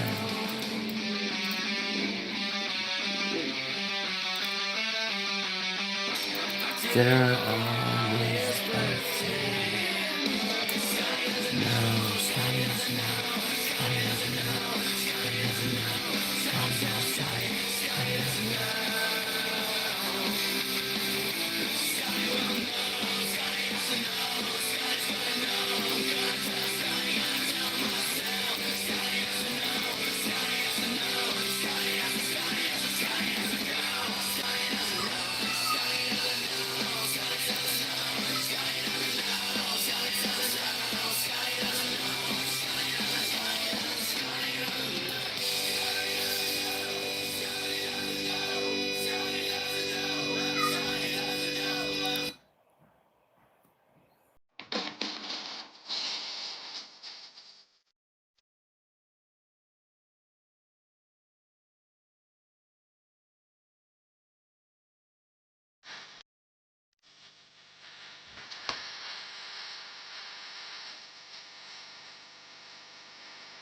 Back to the moment. Such election generation. World motivation.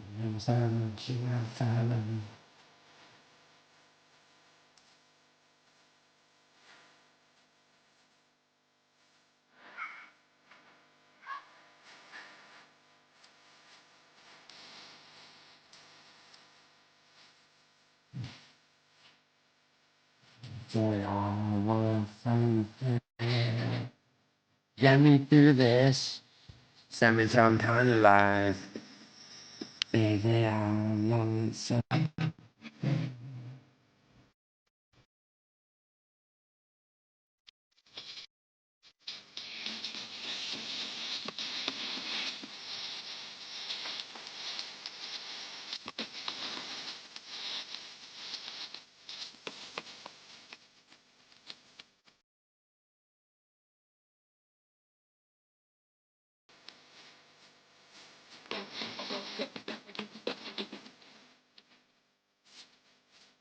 I see the hit that I was given and I bombed again. And I bombed again and it said, how do I get back there to the place where I found simply something? What's that you saying? I'm something.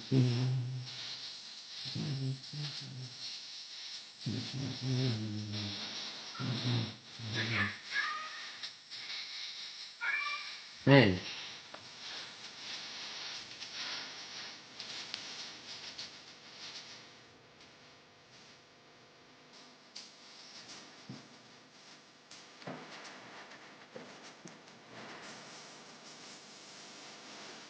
Hunter, I bet you're here.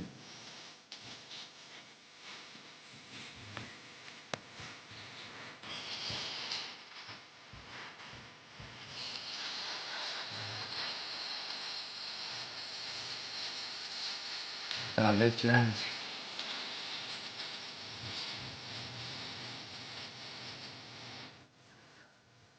Hunter, I assume you came to pay me.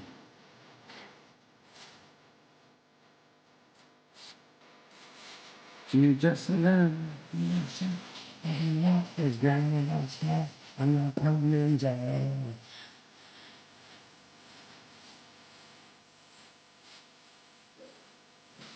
Hey, taking sips up into my nose.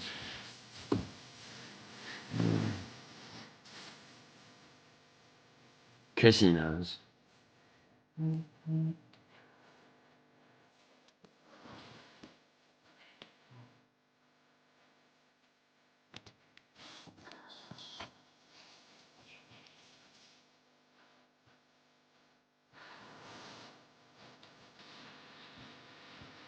Yeah, belly down, ass up, kissing. A wild hunter is just a kid.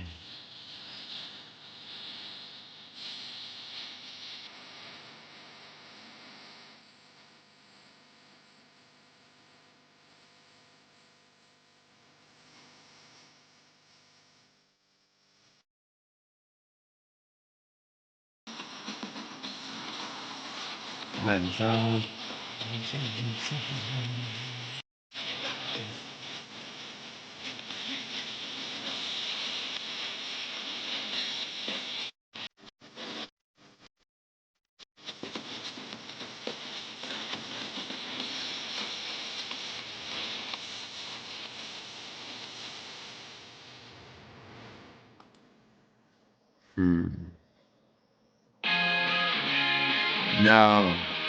Fuck that.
Give me a second.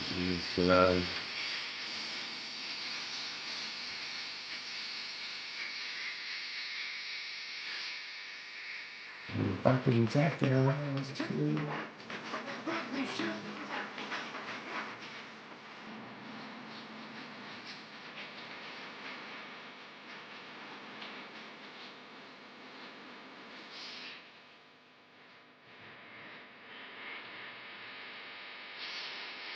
Yo, Hunter, you're a bitch boy that owes money all over town.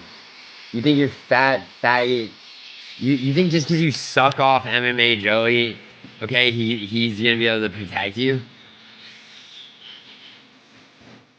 All my fucking money, nigga, I'm getting into your fucking IP address, Hunter.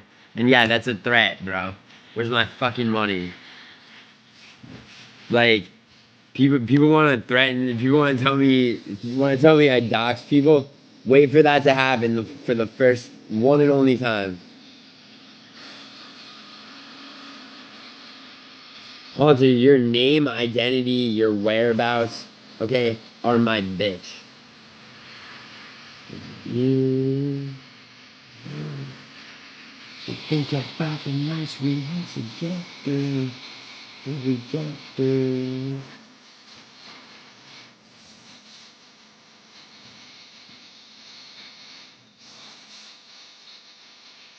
I'm not coming.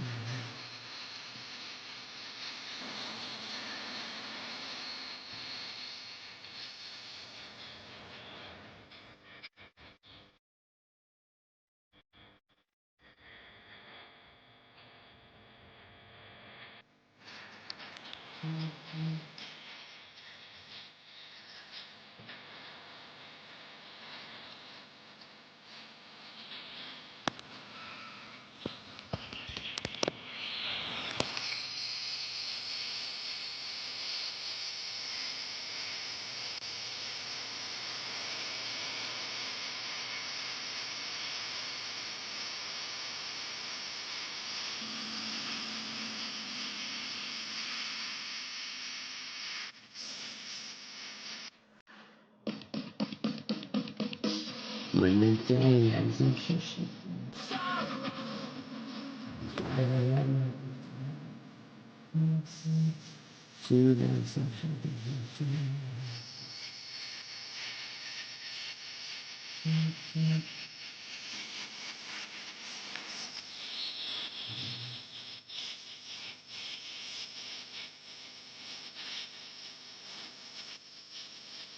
Andre Jenks talking, yeah, he does. Yo, the traces of duck nut in his body juice, man, make it easier to find him. Like when you're tracking his fatty location. Think that she tries now.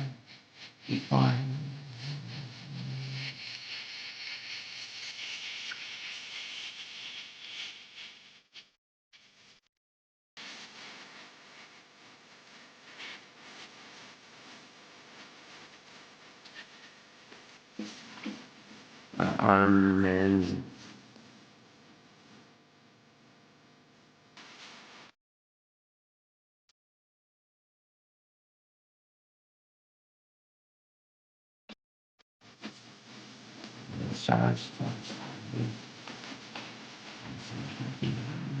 What's up, 316? Lucky you have hair. And her daddy's baby.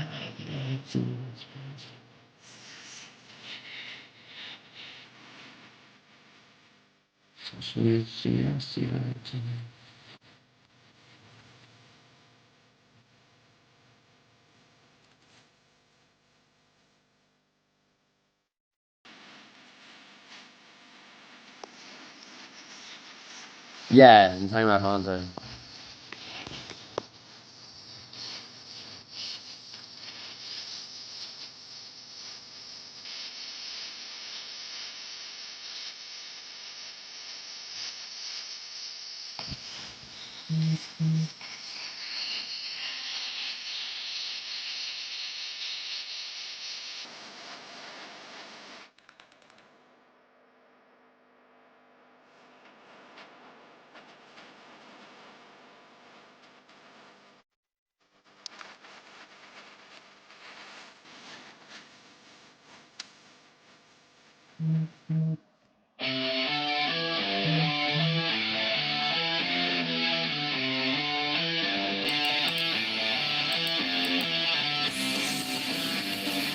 No, I'm just saying game pause time.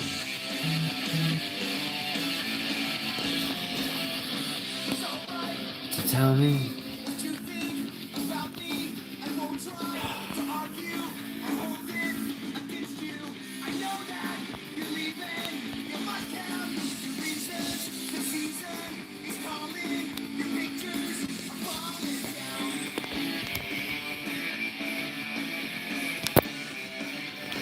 Yo, I just like bring some cat food downstairs.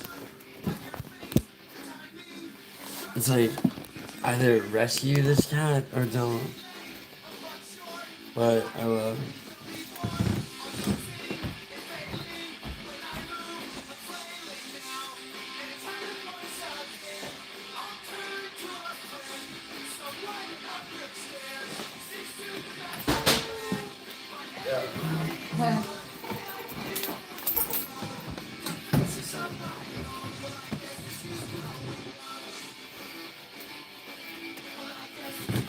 For what? For what? That cat? There's a cat downstairs. Yeah, I know. Not the same one, a different one. Alright, let's see it. Different one. What do you want to do about it? Nothing. I just want to give him some food. It's nice outside. Alright. So let's go. It's nice outside? It's nice outside. You know, the average outdoor cat lives 25% as long. Yeah, but I can't bring them inside to my max and Nalo. Look at his fleas on it. You might not have fleas. Blink? I guess this is growing. You got the key? I have the key. Yeah? Yeah. Does your foot hurt from kicking the door for no reason? You kicked the door for no reason. I stopped the door from closing. You're like, do you have the key? Then, yeah. And I gently broke your top. I brought the door to a gentle close, assisted by my foot.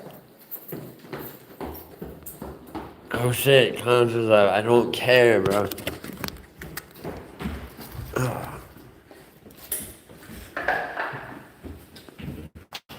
Huh.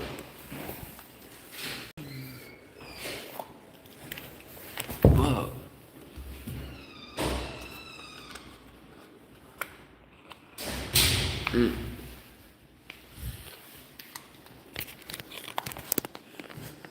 More,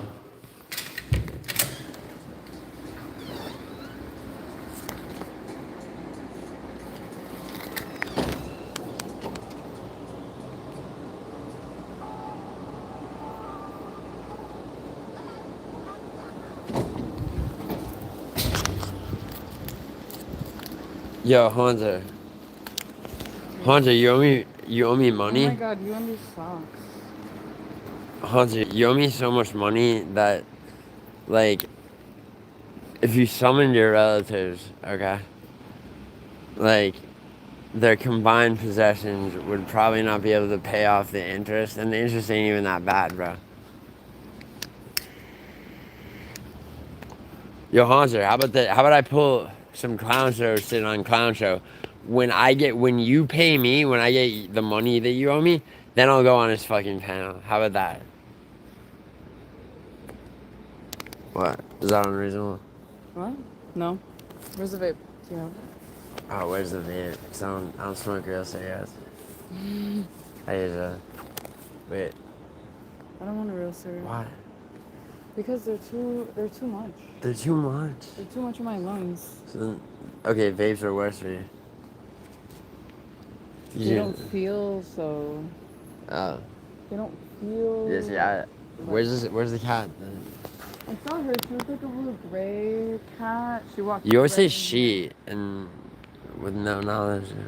Yeah, I don't have knowledge. But she was tiny. Yo, this guy's from Florida? Yeah, there's a lot of Florida plates around here. There's a lot of West Indians around here. They all filed in Florida.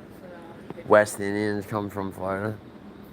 no, like West Indians do this thing where they file their vehicles in Florida. How do they register it? So they would have to be, so in order, they have to have a residence in Florida to get Yeah. a driver's license. Yeah. Yeah, actually, it's not that hard. I have five. No, I have 5 different states. Yeah. And like most of them have family down there, so they just like, you know. That's like the West Indian trick to pay less in taxes on your car. Damn. Yo, Aisha. Yes, that's Aisha. Kishy. Hi. Yeah. Wait, what the fuck? Kiss her passionately? Dead space. Listen, here's the thing. Okay. Aisha just brought me down here with cat food for a cat that she hallucinated. I didn't hallucinate. Alright, that's it. No, I mean, I got time. He's not around here right now. She'll come back. Who she belong to? Belongs to the streets. Like, oh shit. Like, Like what? I wasn't gonna say like you. I was gonna say like, There she is. There she hey! is. Oh shit. It's like the Loch Ness Monster. Let's see. Alright, so she obviously.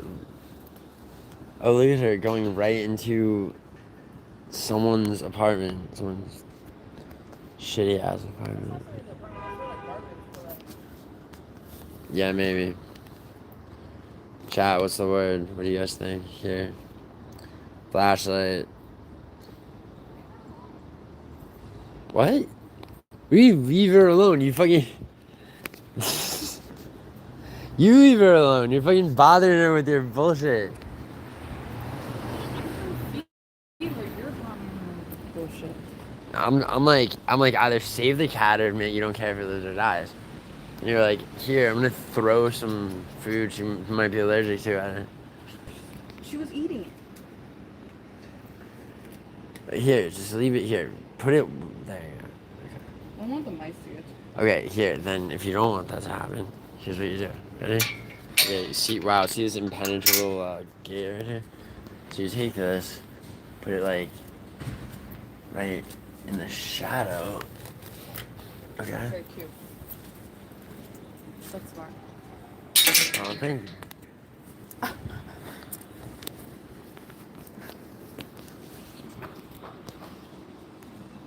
Gilly can see.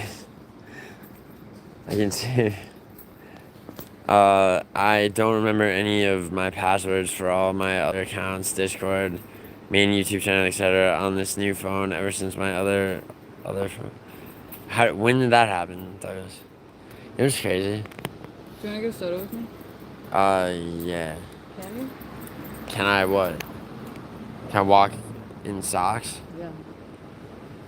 Like, I mean, legally speaking, I don't give a, first of all, I don't give a fuck. I think New York City gives a fuck about. This is like super disgusting. So? How's it? How? It's like so disgusting. Yeah. So you'd rather You're wait. like on the sidewalk. Imagine, in yeah. socks. Yeah, imagine if I had the same values. Like. New York sidewalks and socks. Oh my god. What the fuck do you know about New York? You're from Connecticut. I know dog shit everywhere. That's what I know. So you have like. Okay, if I step in dog shit while I'm wearing only socks right now. Yeah. Yeah, those same people. Like, they often don't have shoes. So like, you asked if I could. I thought you meant legally. I'm still trying to figure out what happened on when, Juice Man. I mean, Guru's gonna have to sell seashells when Rampage takes all. Why is because is Rampage actually suing him? Kissy?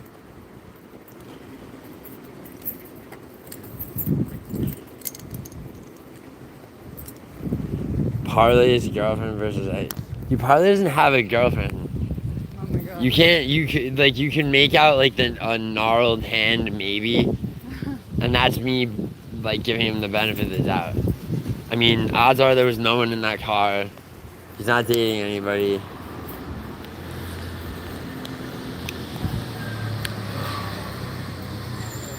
Giuliano, I think if you realize Juiceman was born in Slauson, which is a tough. Yeah, I grew up in the Bronx, and I know you're being sarcastic. Yo, see, Juiceman, you see what this guy is doing, right? Like, you are aware that what he's doing he wasn't born in Slauson. He said he was, according to Juiceman, he was born in Congden, not Slauson. It's two different, yeah. And I only saw him like 4 years. We've never had it. Yo, 4 years, they never had an incident. Because of guys like me who know how to. It's like, yeah. Yeah, my friend Isaac used to fuck with, if like he saw like a couple walking and it was like even like a sort of dangerous neighborhood, like, you know, Isaac's he used to be a fucking like a blood type parlay pretend genius. And like fucking no, he would say, he's like, yo, that's how you let your girl walk? You send your girl out first? Let's see. Damn, they took. Yeah, Leandro, good Scared Straight reference there.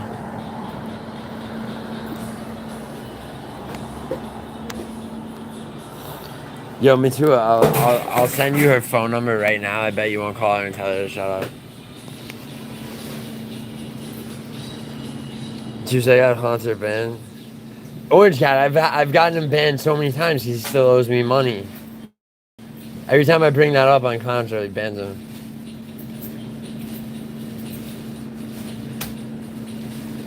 Yeah, he really is a rodent juice, man. Seriously, Haunter's a fucking. Matua, you get in a fighting stance and send me a picture.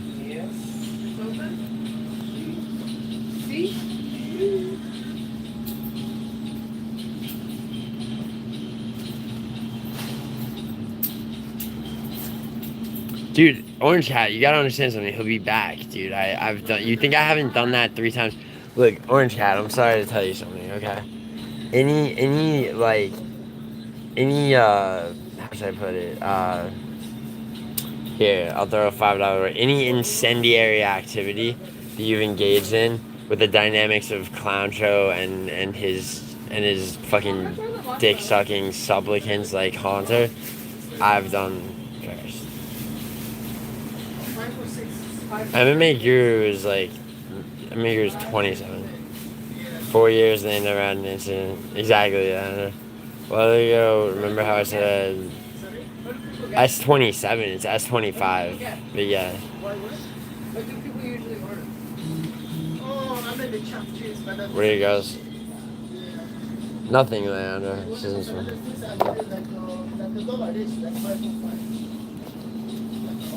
This has to work. Well, mozzarella sticks, I think. Do you want anything? No.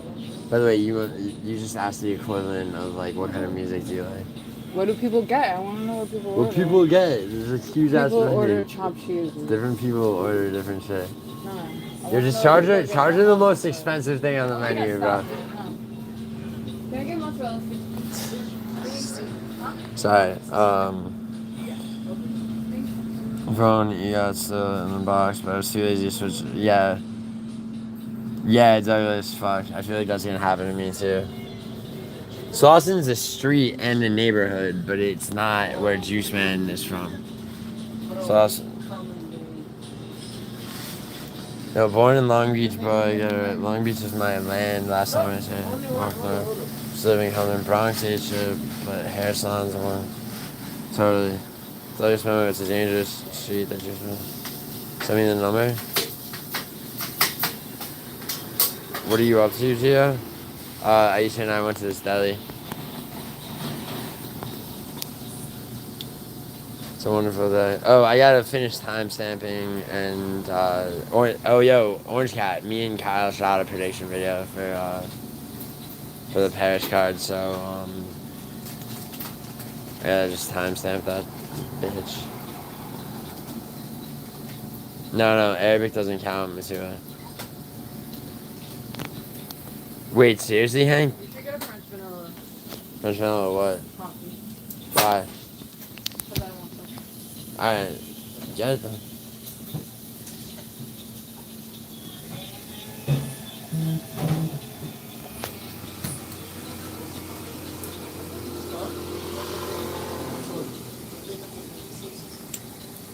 see what you and your colloquialisms say it in Arabic.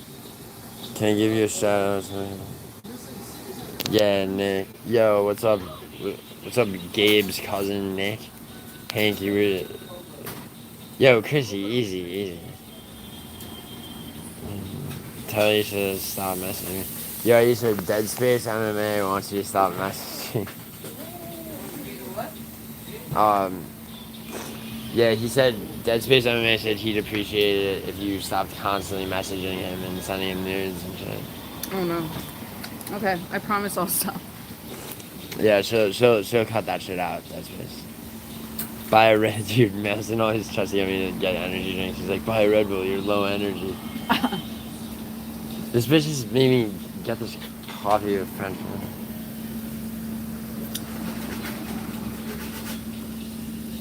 It's good. It's yummy. It's like very yummy. Wow, wow, make sure, yeah, you definitely didn't fill this shit up enough. Jesus fuck. There you go. Here. No, like, the whole ass side of that. Oh yeah. Wasn't on camera. Wait, Anakin, Clown says I'm threatening? What am I threatening him with? I'm not threatening him with shit. Like, unless, look. Okay, so I'm gonna make this as clear as I possibly can. Is he restreaming this? I don't, if he's rebroadcasting me right now, okay. Clown Show, I'm trying to tell you something, okay? You fucking, like, you know, look, I don't give a fuck about Mila being a presence, okay? I really don't, alright? But I thought ground was broken when it was clear that her pattern of behavior had been established as one that just simply repeats and repeats and repeats. Okay, so my concern now, after what I heard from a stream that you did, I guess your last one or the one before that, is that Mila being in the Mecca, it's not that I have a problem with her being there, bro. The problem that I have is that if she gets voted off or she gets eliminated, she's gonna go to you and be like, Daddy Clown, they cheated. And you're gonna make exception after exception for her, okay? And, you know, that's gonna fuck shit up, you know, when it comes to everybody. Like, you know, I mean, now, like after, you know, I can say, like, I'm not saying it's because of me that you're doing the Mecca again. I'm not saying it's because of Cam that you're doing the Mecca again. Cam and I did play somewhat of a role, okay? And I think it is not unfair of me to say that it is a realistic concern, okay? Given that, you know, Mila has continuously proven to be a dishonest, lying, fucking psychopath or sociopath or personality disorder-ridden cunt, that might be a problem, right? Her being in the shit, that might present something. If you want to compete, you should probably turn out. Thoughts on Haunter averaging 175 timestamps for every 12-hour live stream anyone ever does for his master content. I know. I went to the swap meet on Saucon a few months ago. I almost got in a fight with this black dude that said he should sue me for allowing my shopping bag to lightly. Wow. Like Idaho and Clown were talking about Madison. Yeah, that's stupid. That's stupid. Idaho needs to knock that shit off. I mean, I'm not gonna take a side between them. Yeah. But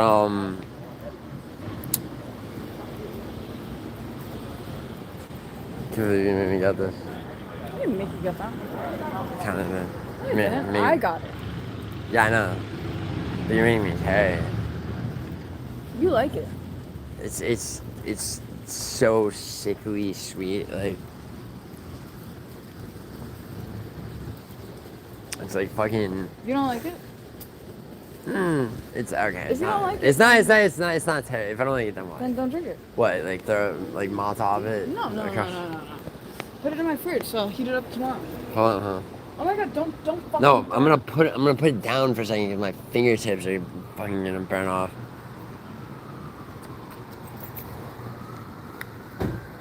Also, this is one of the rare like streams, very interesting drama. Thoughts on grown men creating Pokemon themed YouTube accounts? Like Haunter, I mean, you know, has no one made a Gengar account yet, for fuck's sake? Alright, Orange Cat MM. Link, why? To where actually? Matua, that says, do you know what pose? No, I have no idea. There's been some major looks. It's not Chinese, it's African. Same thing. Haunter, haunting. Dude, Giuliano. Yes, Hank. What's up?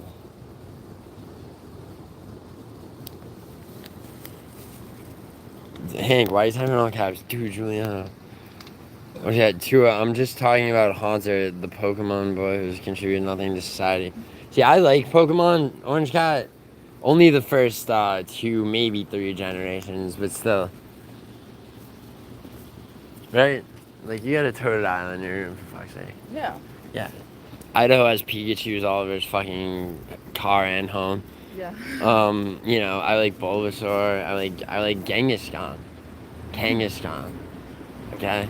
I like Bulbasaur. Like, what I don't... And Haunter is an interesting Pokemon. The problem with Haunter, okay, is he can't evolve into Gengar without being traded. Okay? Like, Graveler evolves into Golem. Okay? Like, fucking, like, Kadabra evolves into Alakazam by being traded. You like Pokemon? Yeah, Game Boy Pokemon? Yeah? That was my shit. Yeah? Yeah. What other... So Dragon Ball Z, Pokemon, what else? Well, no, Dragon Ball Z was a show. Yeah. Yeah. Well, Pokemon was a show. Zelda, no, you know, not the show Pokemon, that's for faggots. The fucking, yeah. What do you mean, what? The show Pokemon was for faggots. Yes. Do I need to define faggot? No, I know what faggot means. Like little effeminate boys who went down on each other and experimented. But another, but for real though, so Crash Bandicoot for PS1, Ocarina of Time, and then Majora's Mask for sure for N64, right? I don't think I've heard of any of these. You've never heard of Zelda? I know Zelda. Yeah, N64, that's Ocarina of Time. It's the first one, and then Majora's Mask. Those are all Zelda. Those are both Zelda. Those are the best Zelda games ever. Yeah. I'm just talking about Haunter. Yeah. Giuliano, go on Concho. He's mad that you. He's mad that I threated to hit. I didn't threaten to hit Mila. Yeah, right. Oh my god. And I never did that. Oh my god. I would tell you. People spin things in. Oh yeah, of course. Yo, tell Concho that, like, he would hit Mila in 3 seconds if he ever met her in person, which I haven't. I just know that he doesn't have the type of self-control for that bitch. Are they still like a thing? Yeah, as much as they ever were. If you find some space, you might have to clear. Wait, I might have to clear the air, Hank? Why? What's going on? Head severed those. No, I think he means shut up. If Gio beat women, then he really would have hunted down Parlay. Yeah, exactly. I have a dare for you. The figure collector. A new person. Burn by OC. Yeah, burn by. Yeah, I think what Hank means by that has come through. Orange Cat MMA, is that why you stopped doing uploads? Oh my god, Haunter, are you really here? Haunter, did you just put the number 50 as in the original amount of money you owe me? Cause like, you know what it is now, right? You have a dare? What is it? Matua, it doesn't. Ascot, yeah, leave Milo alone, freaking back off, bud. Yeah, exactly, Jensen. That is what he would say. Leave Milo alone, back on. Mila and the truth is like Mila and Clown. They will never meet. Exactly, Leandro. Milo wishes she was a sociopath. Exactly. Yeah, you know what? Thank you, Madison. Let me not attach like any chic or like, Mysterios or bullshit to what Mila is. No, yeah, it's like, you know what Mila is a fat, lonely pig, okay? Who doesn't get enough fucking attention because she shouldn't, because she doesn't deserve it. Right? And she can't handle it. Matua, this is how you say it. Haunter, stop lying that already got you in trouble once, Pokemon boy. It is funny to call Haunter, who is a 45-year-old man, Pokemon boy.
They better get their asses in here. I'm not in the mood tonight to be on here, like, waiting for people. Here, the week of the fucking game's starting. Oh, God. Dumb. It's nights like this I would whoop somebody's fucking ass. Then do it, I motherfucker. have low patience for retards around here. Fake ass people coming in here under fake names. Hey, it's me, I'm back. Dean, Zach, Johnson. It's probably not even them. Lazy fucks in this community. Oh my God. I was angry with her, Hank, but I look, here's the deal. I'm not gonna get fucking, What? dark arc over Mila. I'm not gonna go on here and be like all fucking crazed over Mila. You have been so many times. You know what I mean? I'll handle that offline. Whatever's going on with me and her, I handle that behind the scenes. Oh, yeah? Is that what she's on You understand? every one of your shows? Ruining Bummy your ass reputation. chat so far. Yeah, Hank, you've been showing up. I'll give you credit. Larry, a lot of the usual guys are here. Of course, I'm seeing Dippin' Dashing already. Hey, the emoji, bye. People can't even fucking talk around here. Oh, wow. All right. Matua's in there on his okay. alt. It's 10:15 Matua, Central. I'm outing your It's alt. 10:30. Right I'm now. out of here, and the game's canceled. Cam Hassel wins Mac. Sorry. What is this, Milo? What did you?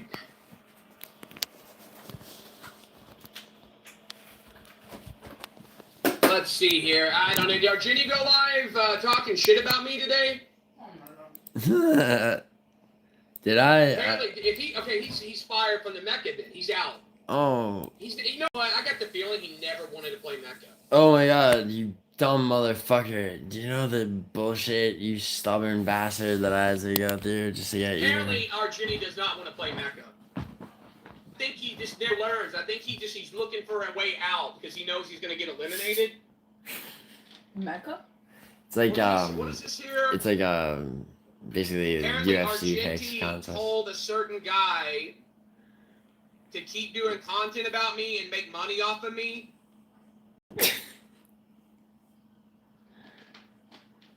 No. That's interesting. Yeah, because when I said that him having Mylon is like just giving Got another Jimmy message saying that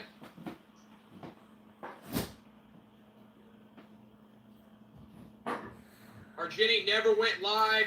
Yeah, Douglas, I know about that. Was talking With about a troll in but, PTSD stream, which is not Gilly. So you're saying so now Anakin is saying Mila lied to me. So now I'm dealing with this. wow. I don't know why Mila would lie to me. I don't know why Milo would lie to you. See a screenshot of Argenti Does he even have a fucking live with that Hard Kyle guy. So I mean, what are we doing here? I know, right, Leandro? Did Argenti go live with that retard guy, Kyle Franklin? Oh my god. I literally just received a screenshot. He's got a problem with Kyle now? I don't understand what's going on. Okay, what? So, one person's telling me he's shitting on me, the other saying he never said anything about me. Why is this? What is going on here, man? I might as well just end broadcast and quit. I mean, at this point. There's another DM. Yo, somebody fucking tell his stupid ass to drop a link, please. Oh shit, that's gonna be. You're gonna go on it? Put that guy in the game Sure, I got like 15 minutes of patience for this bullshit. I mean. What in the hell? I go live and all hell's breaking loose now. I'm getting DM after DM now. It's got 4 DMs on X. Jesus. Yeah, Hank, don't snitch on Matula. Let's see. I'm not gonna type in his chat. Cam's gonna be here. Yo, tell Mr. KO to shut the fuck up, though. Clown, I'm not taking bait, Melson. I just want him to drop a link. I'm not gonna type shit in his chat. What are you talking about? I don't even know what that means. Listen, Melson, you get your jollies, I get mine, alright? Yeah, I was gonna say. He's not coming on, so he's out of the Mecca. Who's not coming on where? So he decided. Is there a link or not? He changed his mind. Holy shit. Alan says, Is it's crazy how they banded you, but someone else can make money off you while not banned. yeah, I did say that. Who's making money off me? You're talking about the clip guy? Who's making money off me? I'll fucking go to court. I'll sue their fucking ass, man. Tell him to drop a link. If somebody's making money, I'll hire an attorney. It's the clip guy, right? The one that you were showing me. Yeah, Yeah. No. Then he says every stream, someone says this more articulated than the last one. Bravo, incels. Is that Vinny? SBM, can't trust a word out of Anakin's mouth. To be fair, dude goes anywhere the wind's blowing. Roger Jackson, is Kyle Franklin in the back? That's material. That's material. Oh my god. I'm not gonna have a retard in the Mecca. She's a habitual liar. Golly. Gossip sucks. Kyle been talking. Yeah, he's out. He knows he's fired. He's a piece of. Hey, Kyle Franklin, you're a retard, bro. You know you're a slow-brained retard, and Argenti, wants to put his dick in you, apparently. You become butt buddies, and you're a slow-brained... Yeah, Kyle, in your chest cavity after your heart surgery. It's... SBI Brooklyn, whatever your fucking dumb name is, you're a faggot, too. So fuck you, motherfucker. You weren't going to be in the Mecca. I was never going to have you in. Idiot. Retard. Got so dumb he thought he was going to be in the Mecca. I told him he's out. I mean... Bunch of dick sucking McGogs trying to sabotage the game. What an awful... Just listen to me. Useless. He said he wants Link actually Geo. What? Giuliano girl Aisha said you eat your weight in dick? Yeah, the Egyptian fucking skank. She said that. Walk like an Egyptian. Aisha is an Egyptian. She's nasty anyway. She literally got no life. She sits over there staring at him while he streams and stuff. She's got back from her friend's party, but okay. Kyle hates you. I hate him. He's a retard. I don't give a fuck about him. Wait, who said Kyle hates you? I don't care about the drunk. You're fired. Dude, look at. Kyle might actually is retarded. Oh my goodness. Vinny says agreed. Franklin equals a full tard.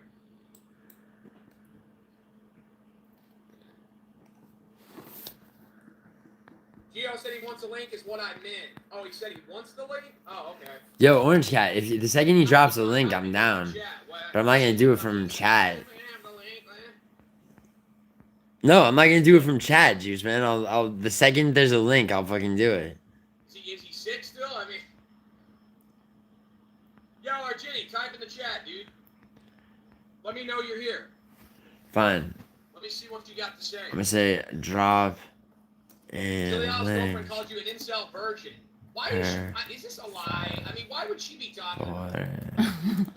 Why would that ugly Egyptian bitch be talking about me?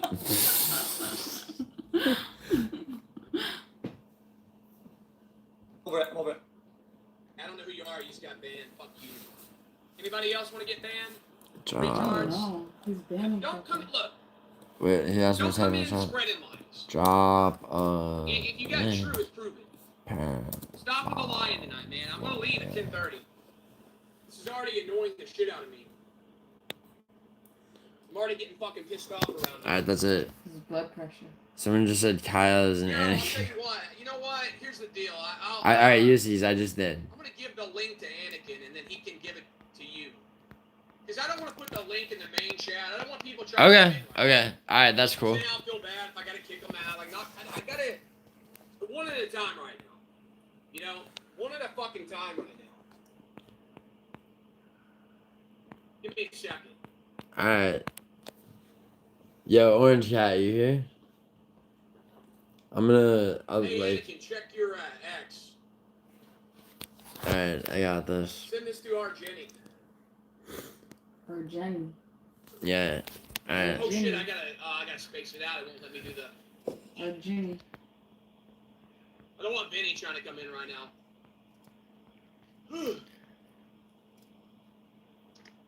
Chrissy, he won't get. Who cares if he bans you? He won't ban you. Hold up.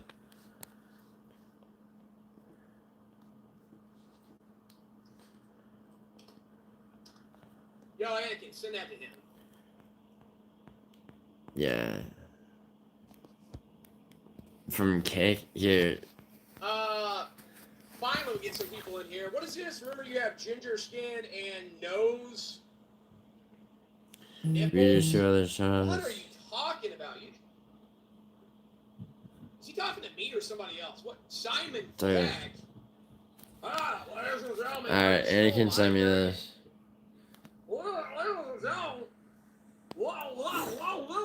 Alright. Yo, Orange Cat. Orange Cat, I don't know if I can handle it over there, man. I'm terrified. Alright, no, I'm joking. Alright. Yo, here. I'm gonna fucking. Oh my god. It's actually the guy who's doing an impression of actually does kind of sound like that. Why do I gotta hide my face in a mask to try to be like Snow? Ladies and gentlemen. Alright, yo. Alright, that's the link to his panel. I'll be on there. Orange Cat. What do you mean make you proud, Orange Cat? I'm gonna remind you of why you look up to me, alright? See you over there.